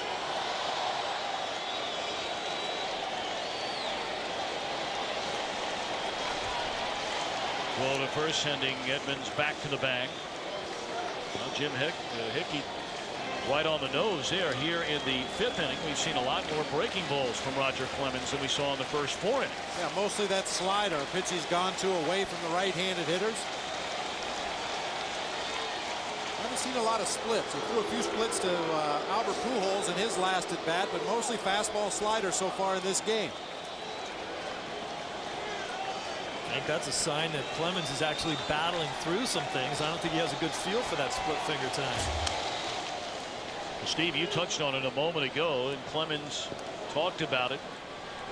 His last start in this LCS Game 3, he was really battling with his stuff through the early part of the game. And he was lights out from the 4th inning on. You see him blowing on his hand out there on the mound, as you mentioned, Tom. A very cool evening, and sometimes it's hard to get a grip on that baseball on a cold night like this. And the splitter figures to be the pitch that he would have the most trouble gripping. Yep.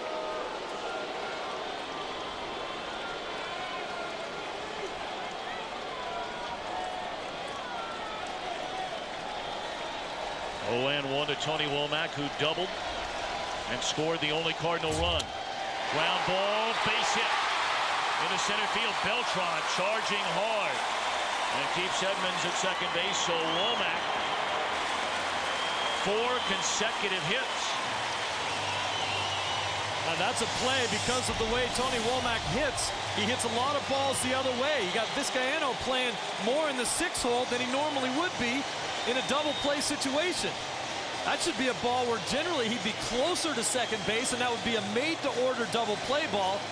But because Womack hits a lot of balls to the left side of the infield, he had to protect over there.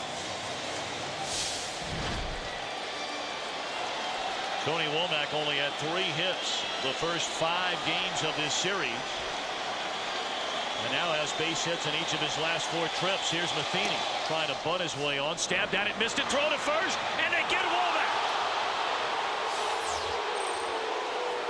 How about that play? And Tony La Russa going to come out and argue with the first base umpire, Eric Cooper. It's an automatic pickoff for a catcher. Anytime a batter bunts through the ball, the natural reaction of that runner is to try to get an extra step out there and advance to the next base. It sure looked like Womack got his hand on the bag there before the tag. Now, Osmus checked the runner at second base before electing to turn and fire to Jeff Bagwell at first. That play was made by Bagwell, as he saw Womack getting off the bag a little bit farther. Bagwell's running towards first base and calling for the ball. Kind of blocked Womack away from first base, but it did look like he got his hand in there in time. Yep, looks like Houston gets a big break on that call.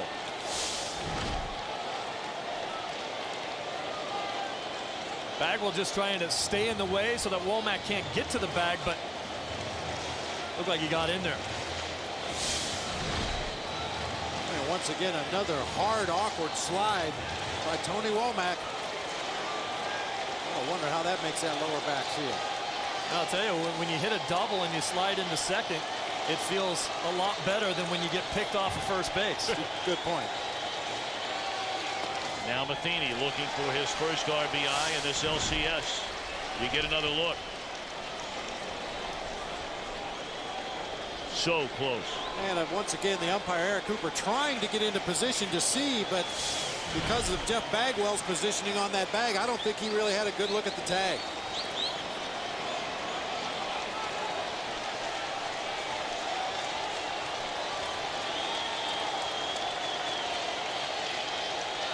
Tying run at second, 2 balls and a strike to Matheny. Into short center field. Beltran coming. And he's got it to end the inning. 2 hits, 1 left. We go to the 6th, 2-1 Astros.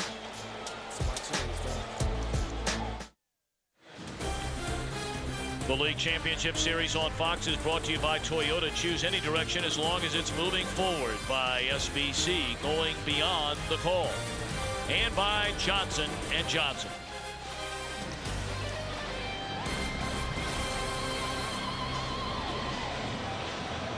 Two-one ball game at the end of 5 in Game 7 of this National League Championship Series. Both starting pitchers throwing the ball very well here tonight.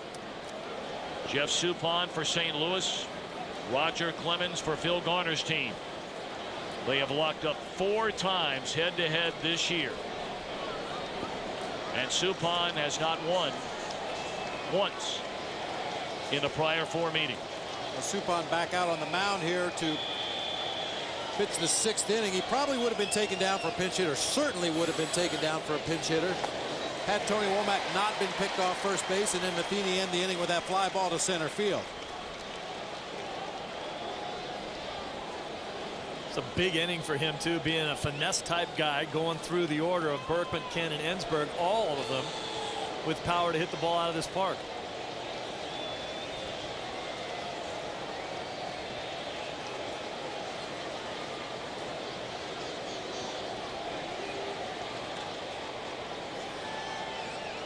0-1 to Berkman. Down and in, a ball and a strike.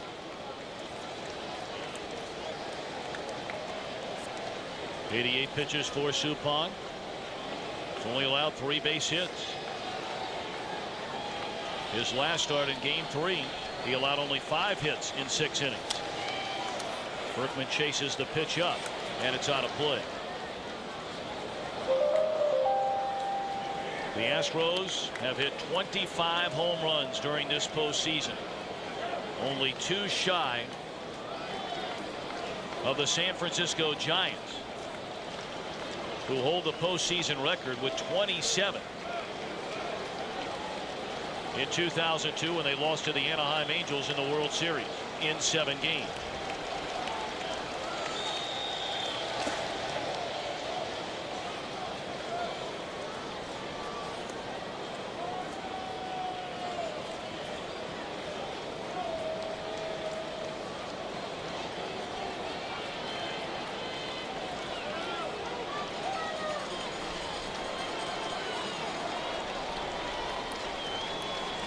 Berkman has 4 postseason home runs.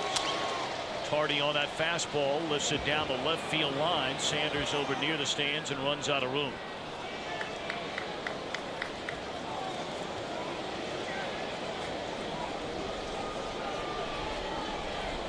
You would have lost a lot of money if you would have thought the Houston Astros were going to the postseason about the middle of August. They had 6 teams ahead of them in the National League wild card race. They went 36-10 over the final 46 games. They were picked before the season ever began to contend with the Chicago Cubs in the National League Central. But the Cardinals ran away with the division, winning 105 games during the regular year. The Astros lost 2 of their top starting pitchers due to injury during the season, Andy Pettitte and Wade Miller. But here they are.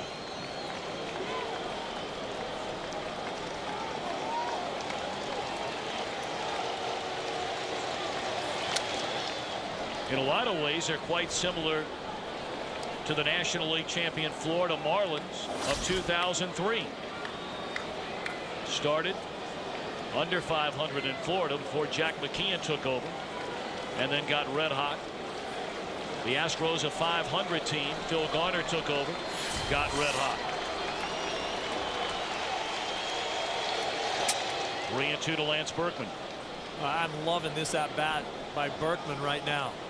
Swung through a bad breaking ball for the very first strike, and since that time,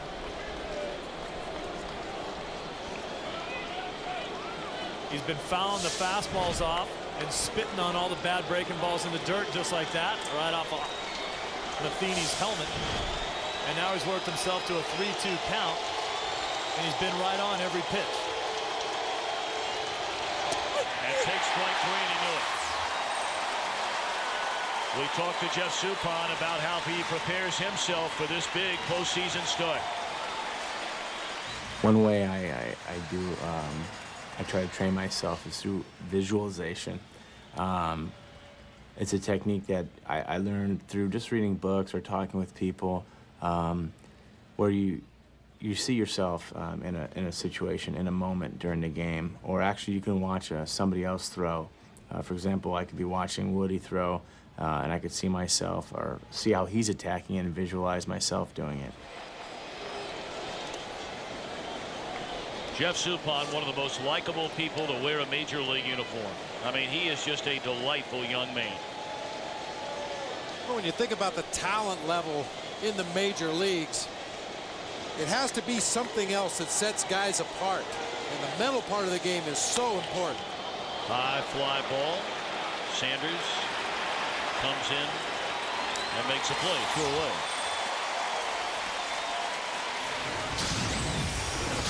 Jeff Suppan got the start, looking to try and finish off the Dodgers in the National League Division Series. Allowed 2 hits, 2 runs, got the win. Threw the ball very well in Game 3 of this LCS. Allowed only 5 base hits and only 3 runs. But Roger Clemens and Brad Lidge were too much for the Cardinal offense. Yeah, just the ability to focus, to concentrate, walk out the distractions. On the ground to roll it. And that'll end the inning. Suppan, 6 strong innings here tonight. He's on the short end of a 2-1 ball game.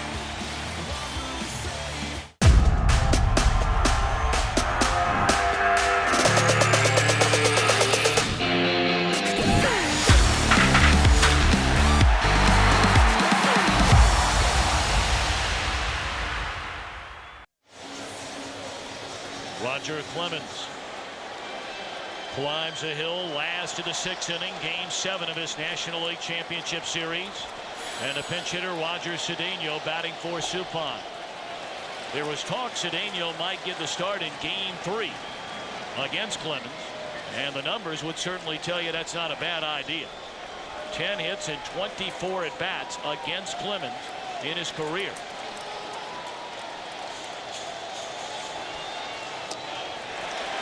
To Cedeno. Another terrific outing for Jeff Suppan in this postseason.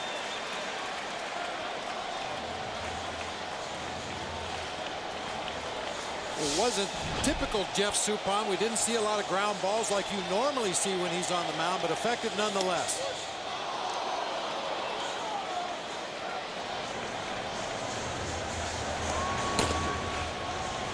Kiko Calero will come on in the 7th inning.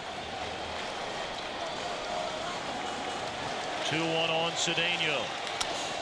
And a bouncing ball under the glove of Kent. Cedeno can run. He slams on the brakes as Beltran gets to it in right center field. 11 of 25 Cedeno against Roger Clemens. Wow.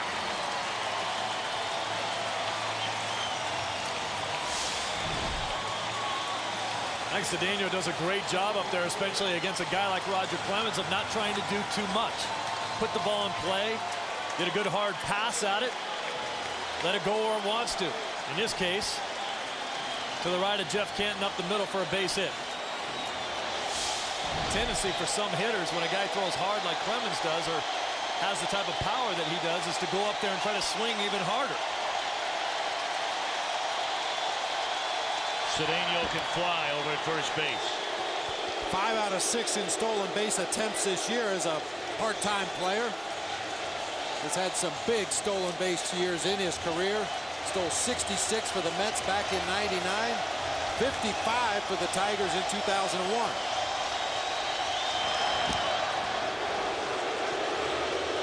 And with that in mind, Clemens paying a lot of attention. Tony La Russa told us before the game that Clemens doesn't like to do this. He doesn't like to worry about the runners, doesn't like to field bunts.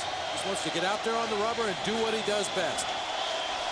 Doesn't like to have to worry about a potential hit-and-run situation right here with Renteria at the plate either. Tony talked about pushing. He said they were going to push last night, and they did. Said they were going to push even more tonight when they have the opportunities. Well, he couldn't ask for a better opportunity than this right here. Cedeno at first, and Renteria at the plate. And he squares, takes high, ball 1. No activity in the Houston bullpen. Talked to Phil Garner before the game. He said his first option, unless Clemens pitched through 8 and had a lead, then you hand it to Brad Lidge, would be Roy Oswalt after Clemens. The only problem with that, if Clemens would happen to get in trouble in a hurry, Roy Oswalt is going to take a lot longer to get ready than a relief pitcher. He's used to a routine that he goes through as a starting pitcher. Will probably take more pitches to get ready, take a little bit longer. So if Clemens would happen to get jammed up in this inning, I would look for him to go to one of their relievers.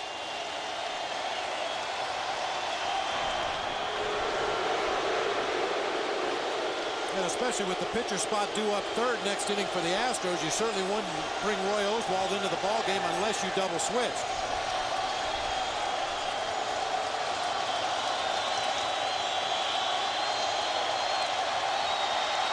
One other Renteria. And again he squares, and again a breaking ball is taken high. 2-0. Roger Cedeno is dancing around over at first base, taking little fake jab steps. I think just to see if Clemens can actually see him. Clemens isn't even looking at the runner on first base. Watch Cedeno. Little jab. He wanted to see if Clemens can see him. Clemens isn't even looking at him. He's looking straight ahead, almost right over at the third baseman before he goes and delivers to the plate. Even when he throws over to first, he's just turning and firing it to his first baseman. 52,140 on hand at Busch Stadium. Tying on the board in the 2-0 to Renteria, and again Clemens backs off the rubber. We talked about it earlier when Carlos Beltran reached on the one-out walk and ended up scoring, how speed changes the ball game, and you've seen this game come to a grinding halt. Clemens paying a lot of attention to Cedeno over there at first base.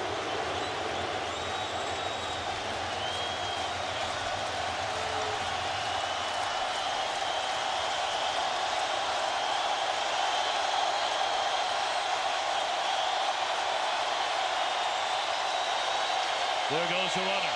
Fouled, back out of play. More than any other hitter in his lineup, Tony La Russa likes to play hit and run with Renteria at the plate.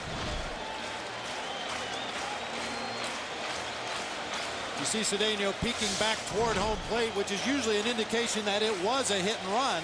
On a straight steal, the player will generally just focus in on second base and go as hard as he can with his head down. On a hit and run, they want to take a peek back as that ball enters the hitting zone. 3 steps and a look.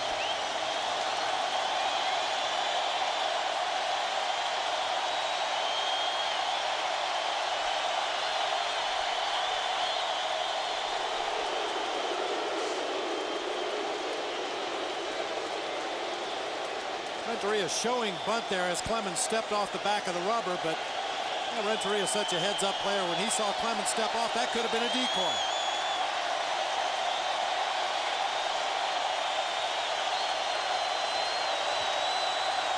Runner not going here. He squares, puts the bunt down. Clemens will play to first, takes the out there. Renteria advancing the tying run into scoring position.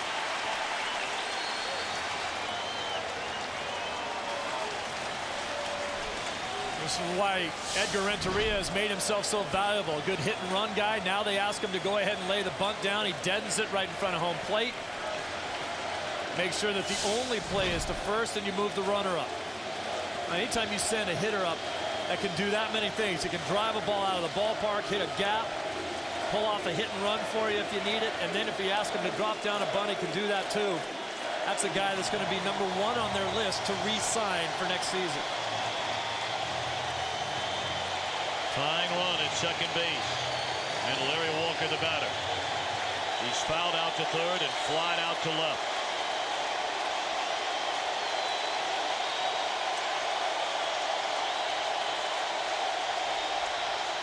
Fastball up. Clemens missing up in the strike zone for the first time all night with both breaking balls and fastballs here in the 6th inning. And still no activity in the Houston bullpen. Walker might start getting a little comfortable at the plate. He's seen almost exclusively fastballs from Clemens.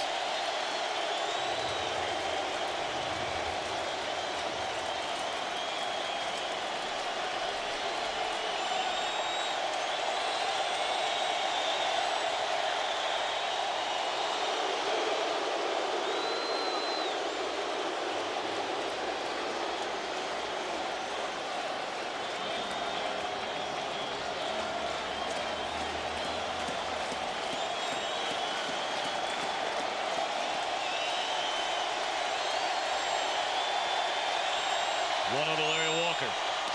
High again.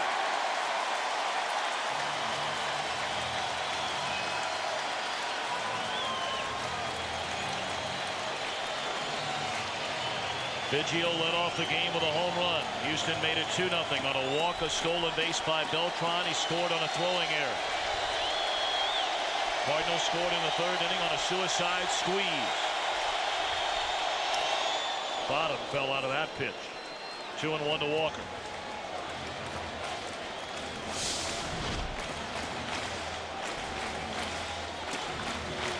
Took a little bit off of that fastball. A two-seamer, ran it away from Walker. He's been trying to keep the ball away from him for the most part in all of his at-bats. But remember, in Game 3, the home run that Walker hit off of Clemens was to the opposite field on a ball away from him.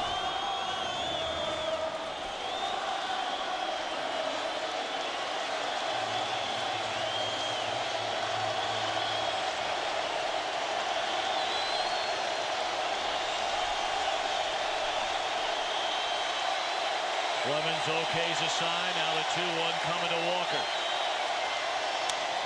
Roller up the first base line. Clemens has it. Gets the out. Advancing on to third is Cedeno. For the tying run, 90 feet away, and here comes Albert Pujols.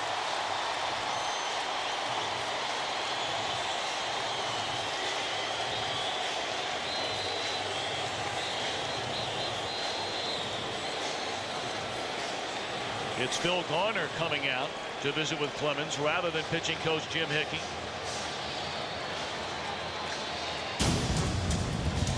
We remind you Saturday, game 1 of the World Series from Fenway Park in Boston. One of these two teams in game 1 of the World Series, Saturday 7:30 Eastern, 6:30 Central, 4:30 Pacific. 81 pitches in the game for 42-year-old Roger Clemens. Tonight making his 30th postseason start. He's won 328 regular season games in his Hall of Fame career. A strategy meeting there with Phil Garner and the entire infield gathered around the Rocket on the mound. Albert Pujols 2 for 14 lifetime against the Rocket with no extra base hits.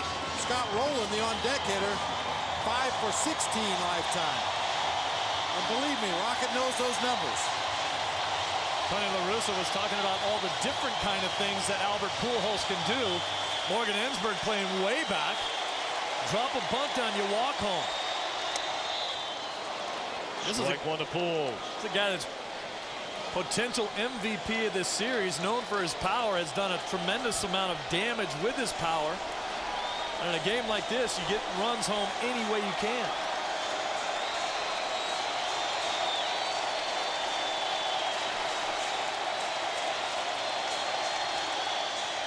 Fastball high and away to even the count on Pujols, who has 6 home runs this postseason, 13 runs batted in.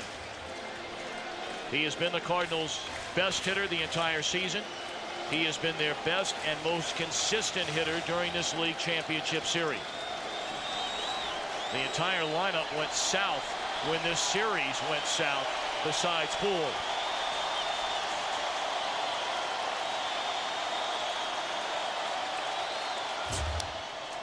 Rip at a fastball, still at 94 miles per hour. So the question posed on the sign you saw a moment ago, is a Rocket out of fuel? Doesn't look like it. Boy, Albert Pujols presents such a challenge for an opposing pitcher. The book on him is to try to get ahead in the count, which Clemens did, and then expand the strike zone. But when you talk about expanding the strike zone on Albert Pujols, you've got to put it a foot outside, maybe 2 feet outside. We've seen him reach out off the outside corner in this series and hit balls hard. We've seen him golf balls out of the dirt. We've seen him tomahawk balls up around the letters.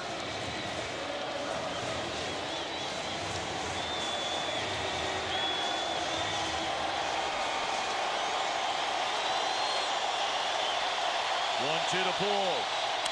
Into left field, and we are tied. Pujols into second base. A 2-2 game.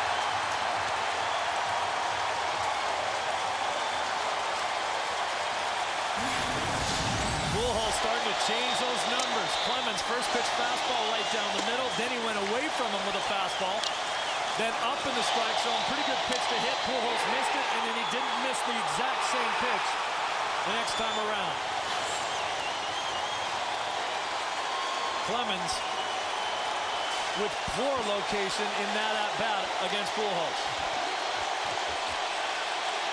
Now Rowland with a chance to give the Cardinals a lead for the first time tonight, which he does. Is it gone? Yes.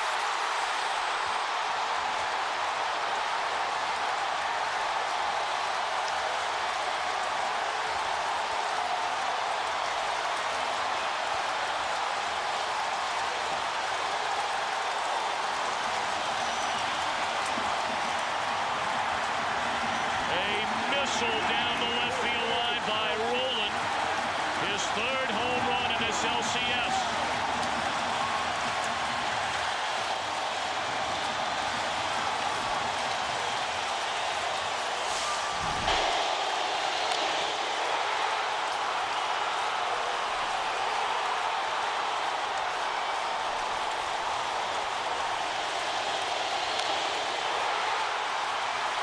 Clemens not making the adjustment.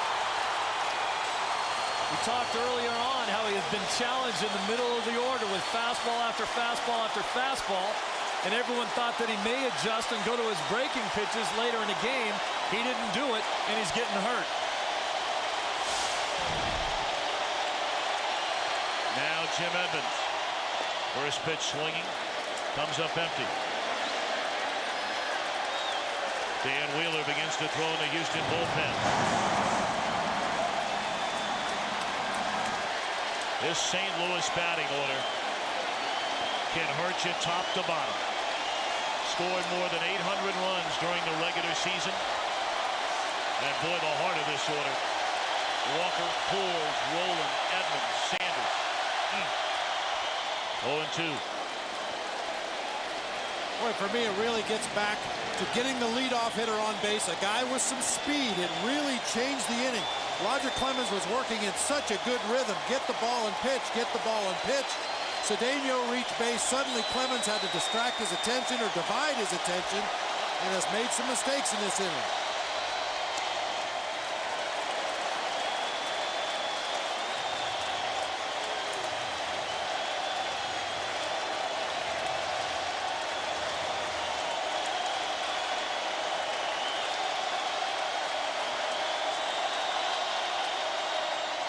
Struck him out to end the inning, but the Redbirds strike for 3. We're back after a break from your local Fox station.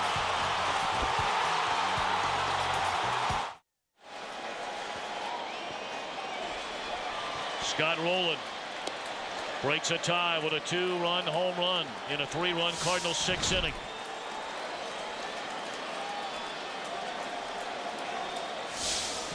Right after Pujols had doubled on 3 pitches that he could have hit, Rowland sees the first one right down the middle and hammers it. Tony La Russa will hand the ball to Kiko Calero.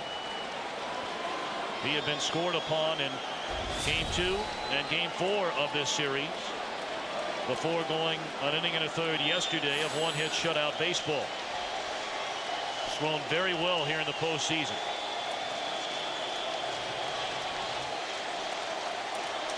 Jose Vizcaino to lead it off.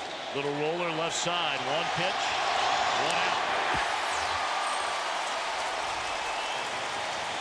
America's #1 pregame show is back.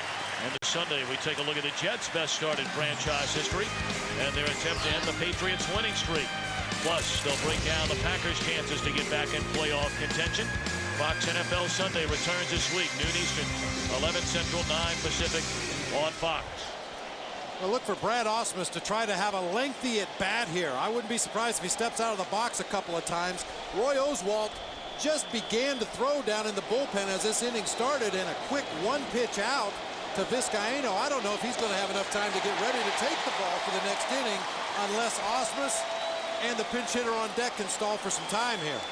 Palmeiro's already come out. There's a good chance. Well, certainly I've seen Clemens throw his last pitch in this ball game. We watched him strike out Edmonds to end the inning. Maybe the last pitch he'll ever throw in his Hall of Fame career. Clemens undecided about whether or not he will return next year.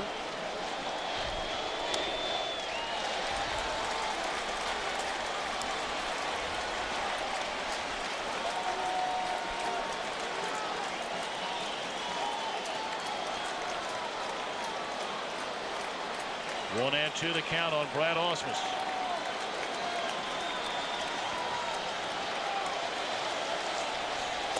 Started 2 and laid off. 2 balls, 2 strikes. Top half of the 7th inning. St. Louis leading Game 7 by a pair. It's a unique situation for Clemens. We've talked about the great deal that he has pitching for his hometown team and not having to go on the road all that often, able to watch his sons grow up.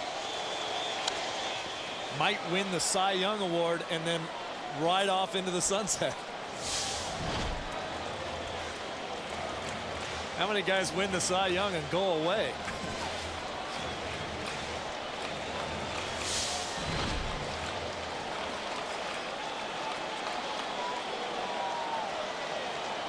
Sandy Koufax, the only name that comes to mind in that category. And Ausmus Morris gone swinging.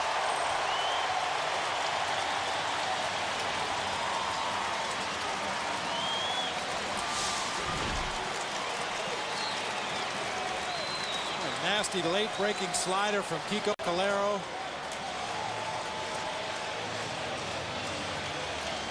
It's a pretty good view of it that you would see as a hitter. Looks like you can hit it when you start to swing at it. Drops off a table and ends up in the dirt, and you look silly. And everyone says, how can you swing at that?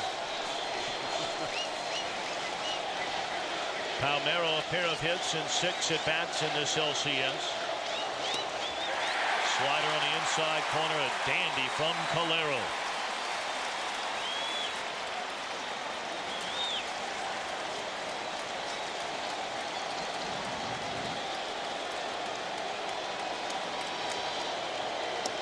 A ball and a strike. Biggio waits in the on-deck circle.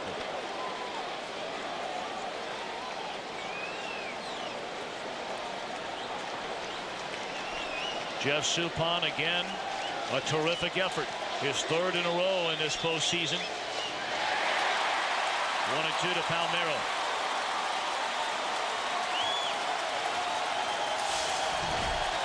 Pitches with late movement will make big league hitters look silly. That ball was in the dirt. Even Mike Matheny had to reach across to make a backhand play right there.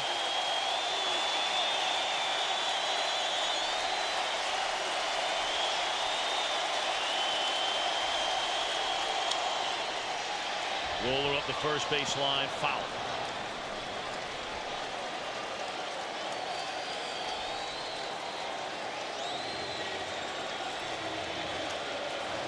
Watching Roy Oswalt warming up down in the Astros bullpen, it appears that he will be ready to enter the game.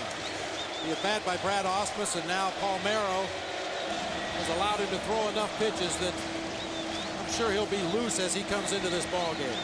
Oswalt, the Game 4 starter in this league championship series, got knocked around. He gave up 8 hits and 5 earned runs in 6 innings. And Palmeiro hit on the leg with a 1-2 pitch will bring Biggio to the plate, representing the tying run.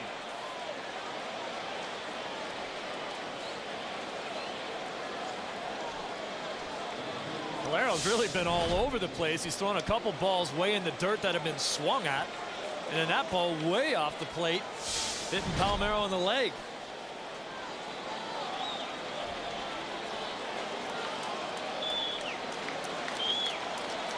The Cardinal bullpen, sensational during the regular season,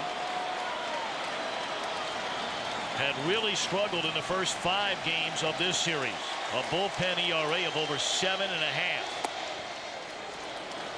Then yesterday, they got terrific work out of that bullpen. Jason Isringhausen, their closer, gave up a run in the 9th inning, which allowed Houston to tie the game. But King, Calero, Isringhausen, and Julian Tavares allowing only 1 run in 7 innings.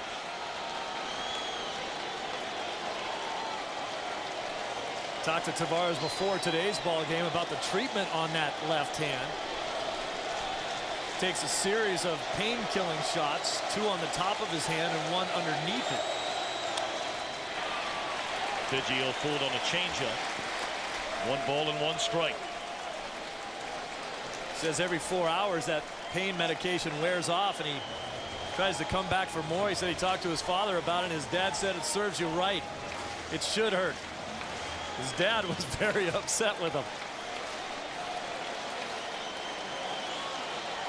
Biggio homered leading off the game. He since lined to left and struck out. Thought about it. It's high, 2-1. What a big batter this is right now for Kiko Calero. But standing in the on-deck circle is Carlos Beltran.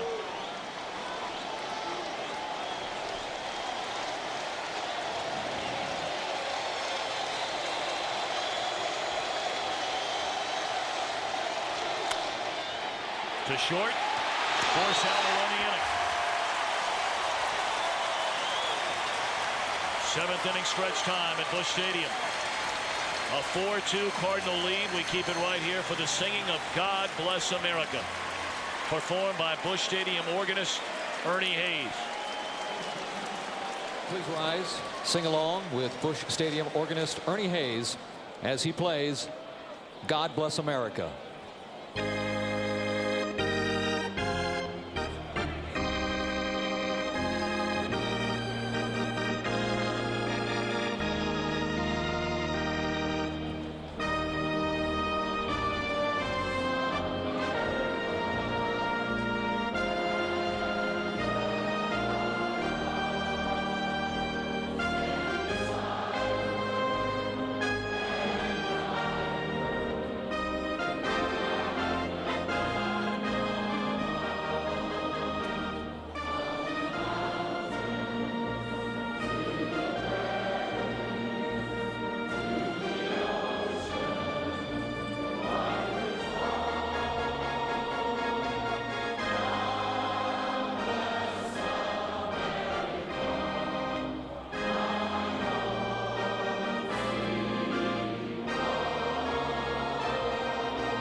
The League Championship Series on Fox is brought to you by Intel Centrino Mobile Technology, by Taco Bell, think outside the bun, and by the new Chevrolets, 10 new cars and trucks in 20 months, an American revolution. 4-2 St. Louis leading as the Cardinals come to bat last of the 7th inning. Orlando Palmeiro remains in the game. Craig Biggio is out, part of a double switch. And now the National League's only 20-game winner during the regular season, Roy Oswalt, comes on in relief and throws about a 53-footer. These are his numbers in his career as a reliever. He only pitched 1 game out of the bullpen this year.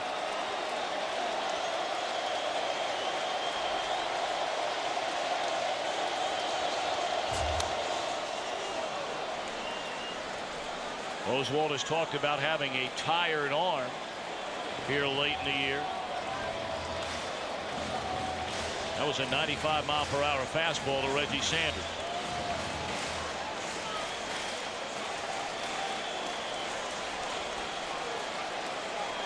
Sanders, Womack, Matheny in the Redbirds' 7th inning. And lots of activity now in the St. Louis pen. Palmeiro got him through the 7th. You have Beltran, Bagwell, Berkman coming up in the 8th. Julian Tavares getting loose. Grounder to Vizcaíno. Sanders retires. It's October and the Major League Baseball postseason coming down to the wire. Every inning, every game, every play counts. Watch the World Series on Fox starting this Saturday. Don't miss it.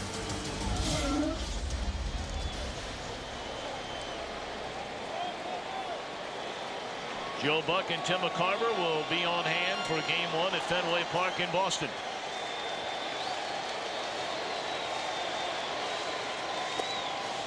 Ball 1 to Tony Womack.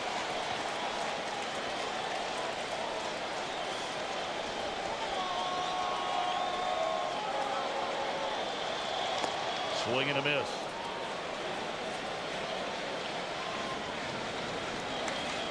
Tony La Russa with 1 World Series title on his resume. Of course, that was the World Series marred by the earthquake in Northern California in 1989 when the Oakland Athletics swept the San Francisco Giants in 4 games.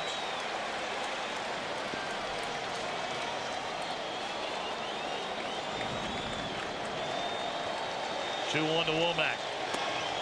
3 balls and a strike. This is the 3rd time La Russa has brought the Cardinals to the National League's Championship Series. He's yet to get them into the World Series.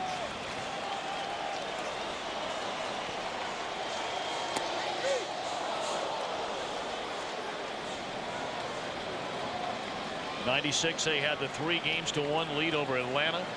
They scored 1 run in the final 3 games. against Maddox, Glavine, and Smoltz. And then they took a quick exit in 2000 against the New York Mets. Lost in 5 games to Barry Bonds and the Giants in 2002.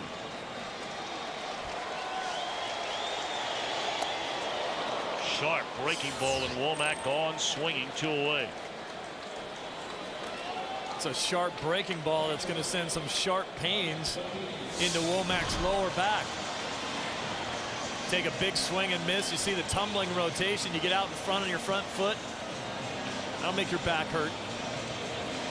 That's really the first breaking ball that Oswalt has thrown near the strike zone. I think it was the 5th or 6th breaking ball he's tried to throw in this inning, and the first one that he's gotten in or near the strike zone.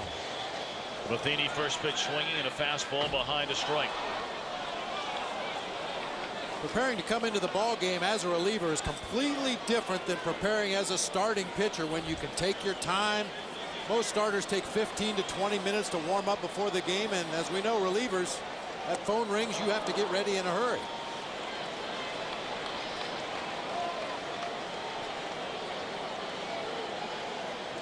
It appears as though we will see Julian Tavares in the 8th inning. Marlon Anderson, a pinch hitter, stands in the on-deck circle. But we don't get that far in the inning. A very impressive 7th for Oswalt. Beltran to lead things off for Houston, down to their final 6 out. Game 7 of this National League Championship Series. The Cardinals lead 4 games to 2. Houston jumped in front. The very first batter of the game, Craig Biggio, led off with a home run down the left field line. Then with 2 on and 1 out in the 2nd inning, the defensive play of the series. A suicide squeeze produced the Cardinals' first run. And then a 2-2 game and rolling just over the left field wall. Brought in Pujols, who had tied the game with a double. And that's where we stand at the end of 7. Julian Tavares takes over on the mound. He came out of the bullpen and out of Tony La Russa's doghouse yesterday. Pitched 2 perfect innings and got the win in Game 6.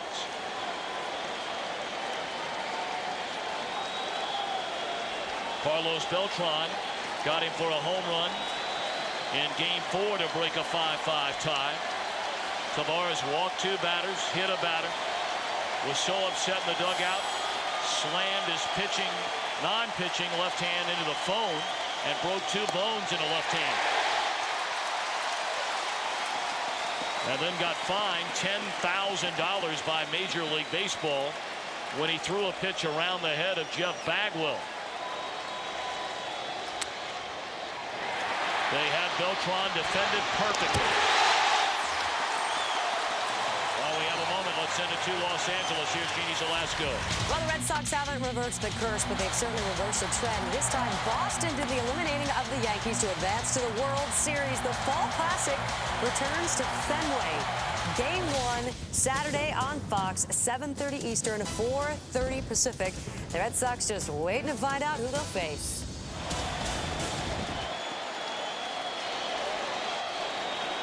One out in the Houston 8th inning.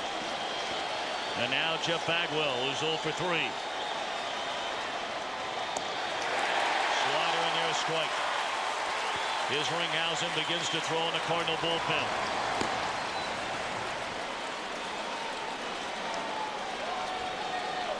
Julian Tavares had an outstanding regular season, pitched in 77 games with an earned run average of 2.38. This was his role all year long.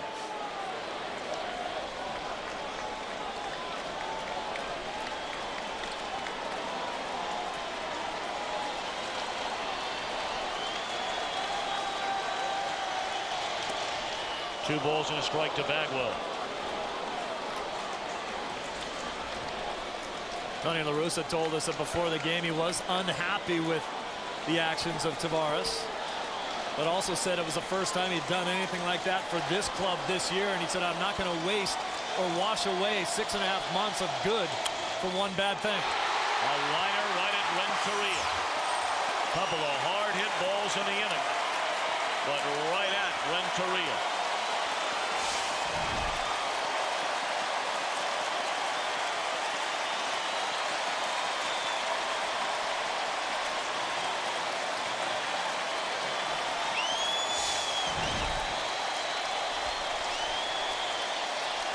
Of course, you never know what might happen down near the bottom part of the order, but this is such a big inning for the Cardinals. If you retire Berkman here, you're getting to the bottom part of that order that's done very little damage in this entire LCS.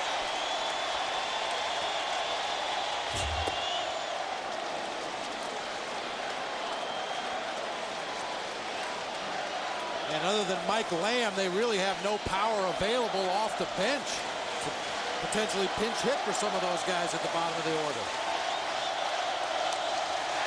1-1 on Berkman. The last Houston hit was Morgan Ensberg's single into left field back in the 4th inning. Houston has had only one base runner since, and that was a 2-strike pitch that hit Orlando Palmeiro in the 7th inning. Cardinal pitching lights out here tonight so far.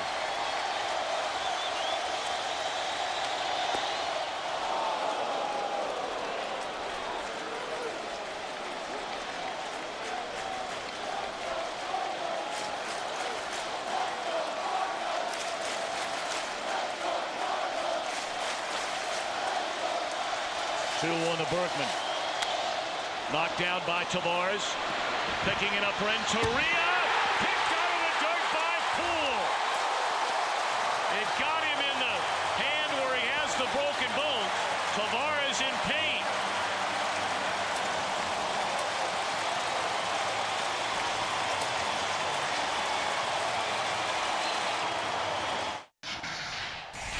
MLB at Home is presented by MLB The Show 20. It's what your baseball dreams are made of. Welcome to the show. Rated E for everyone.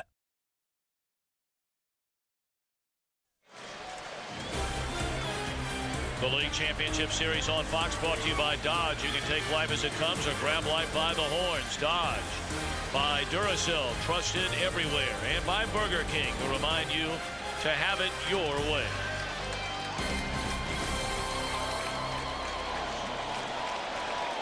Marlon Anderson to bat for Julian Tavares. First pitch swinging, lined into right center field. Off the wall. And Anderson with a pinch hit double.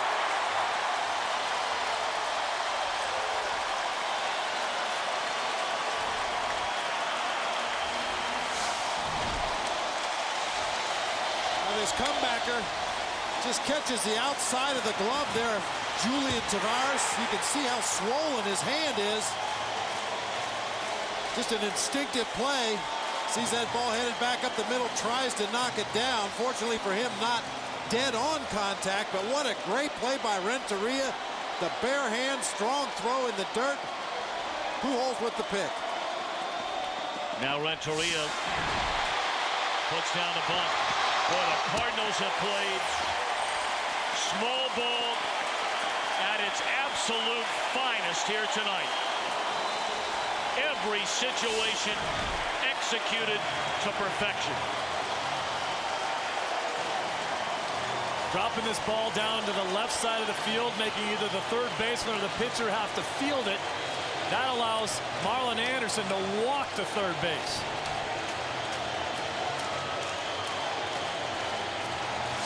Perfect fundamental baseball, which is what they've done all season long. They made their first error in the postseason tonight on a play where Edmonds tried to throw the ball to third base. That was a very tough error to take. At number 9 spot in the batting order tonight for St. Louis. A suicide squeeze sacrifice by Jeff Suppan. A pinch hit single and a run scored by Roger Cedeno. And now a pinch hit double by Marlon Anderson.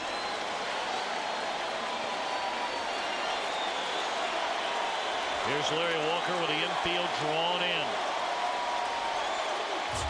Strike one from Oswalt. Cardinals trying to tack on one more. Give Isringhausen a bit more breathing room in the ninth.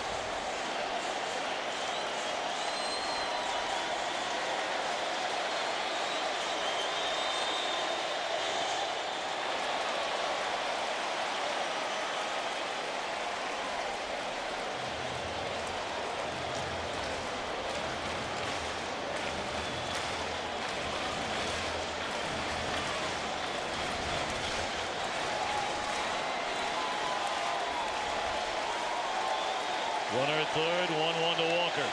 Broken bat, base hit right field, 5-2 St. Louis.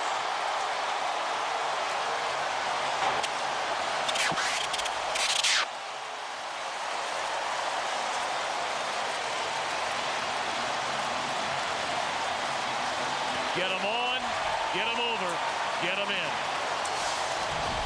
That infield drawn in, it doesn't take much to get the ball through. Just to the right of Jeff Bagwell, to the left of Jeff Kent.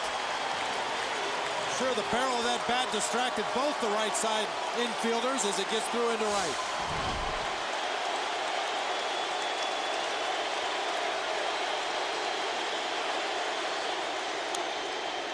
Breaking ball rolled over foul by Pujols, who tied the game with a double down the left field line with 2 out in the 6th inning.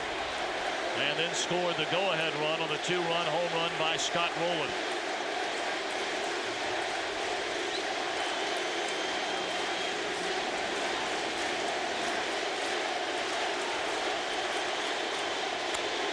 A missile in the center field, a base hit.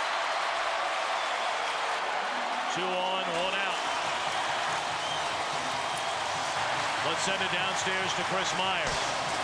Tom, Albert Pujols doesn't need any help when it comes to hitting, but here at Busch Stadium, he has a built-in advantage. He's one of many Cardinal players who, goes between the dugout and clubhouse in a video room where he can analyze his last at-bat and what the pitcher is doing. He did that prior to the previous at-bat when he delivered what was then the tying run against Roger Clemens. He obviously found something on the video he liked.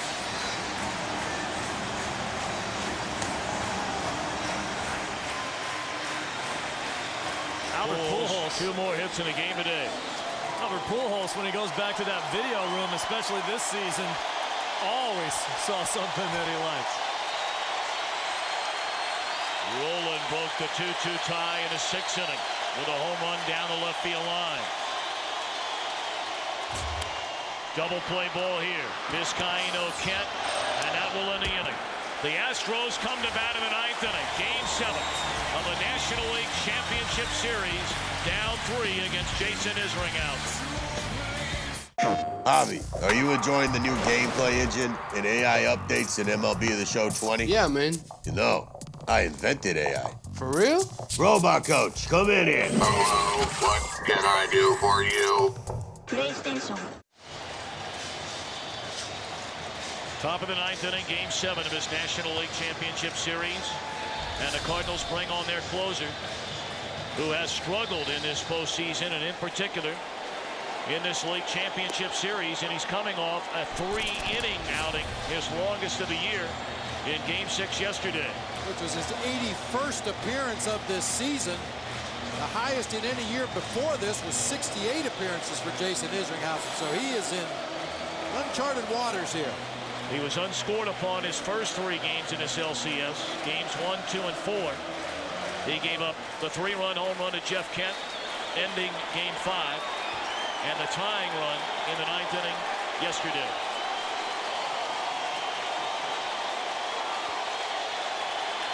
Cardinals 3 outs away from a trip to the World Series with the Boston Red Sox. Jeff Kent to lead it off. First pitch swinging, pops it up. Walker a long run in right. Who wants it? And Womack, a sliding grab. What a play that was. Walker, it didn't look like would get there. Walker playing very deep, respecting Jeff Kent's power, and Tony Womack has to go out there. Not only battle that pop-up, but the wind pushing that ball further towards the foul line. And well, once again with those back spasms, Tony Womack really showing us something here tonight. Womack has a World Series ring, as does left fielder Reggie Sanders, both with your 2001 Arizona Diamondbacks. And they're sniffing it now in St. Louis. 2 pitches. Fly ball in the left center. 2 outs.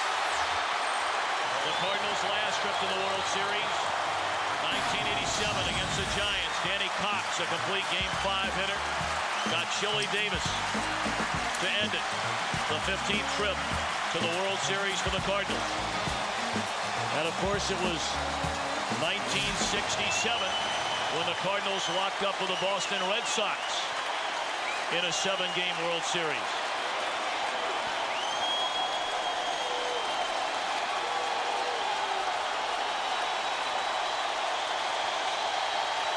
Jose Descaino, the batter.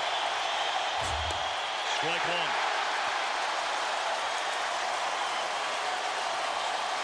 The fan base of the two franchises that could meet in the World Series. Red Sox Nation and these rabid St. Louis Cardinal fans. Strike two.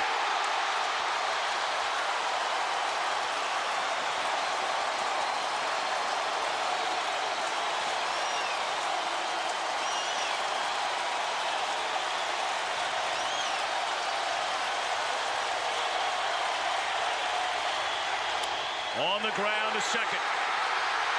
And for the first time since 1987, the St. Louis Cardinals are going to the World Series.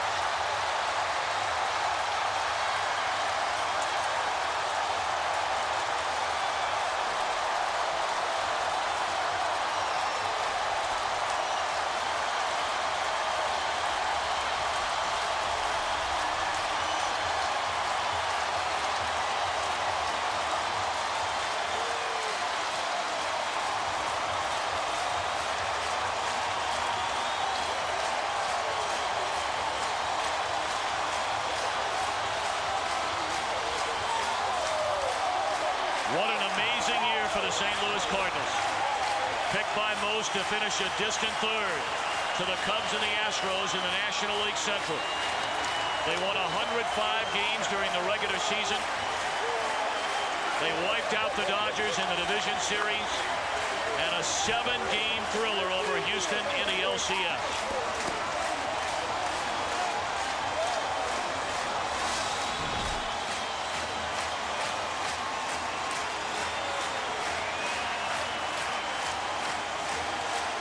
The celebration is on in St. Louis.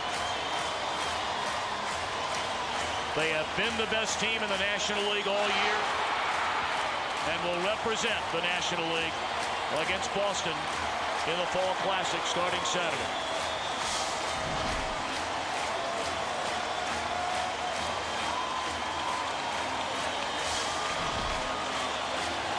You know this feeling, Bob Brenly. There's nothing quite like it in the world except for a Game 7 win in the World Series.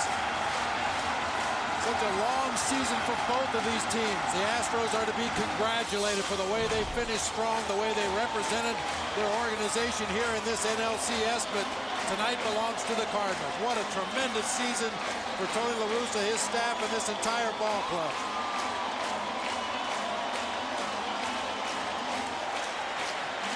Tony La Russa has had his share of critics here in St. Louis. They brought him here to get him to a World Series. They reached the LCS 3 times, losing 3 times. He told us before the ball game that this St. Louis fan base in this city has embraced him from day one. And perhaps now he knows the feeling of Whitey Herzog and so many before him that are part of a very special family called the St. Louis Cardinals organization. Tony La Russa and his coaching staff standing in foul territory just down the first baseline. Out of respect for these players, allowing them their moment to celebrate in front of their home fans.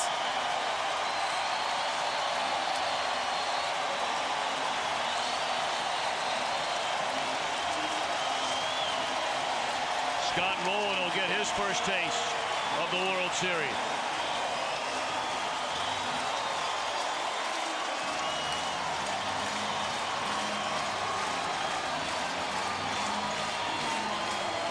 So will Mike Matheny. 2 very deserving players. Hard-nosed, rugged. They play the game the right way. Let's go downstairs to Chris Myers. Well, it was a lengthy celebration. Congratulations, you're going to your first World Series. Yeah, what excitement, you know. And we got to make it lengthy. It was a lot of fun. It's worthwhile. It's just a good time, and we're enjoying it. Talk about I know when you came to this team during the year, you were, I guess, alerted to how smart a baseball team this was. We saw small ball, we saw power ball. You're in the big series. Well, you know, we got every element. We got guys who hit the long ball. We got guys who get people over. We got a pretty smart manager to boot. Talk about facing the Boston Red Sox. Well, it's going to be a challenge. Obviously, they're riding a high, too, coming back after being down 0-3. But we're looking forward to it. We're going to enjoy it tonight and then make our way there. All right, thanks, Larry Walker. Right, Tom? Chris, thank you very much. We're going to take a quick timeout. We'll bring you more celebration as well as the trophy presentation. The Cardinals are National League champions. 4-3 over Houston, 5-2 our final.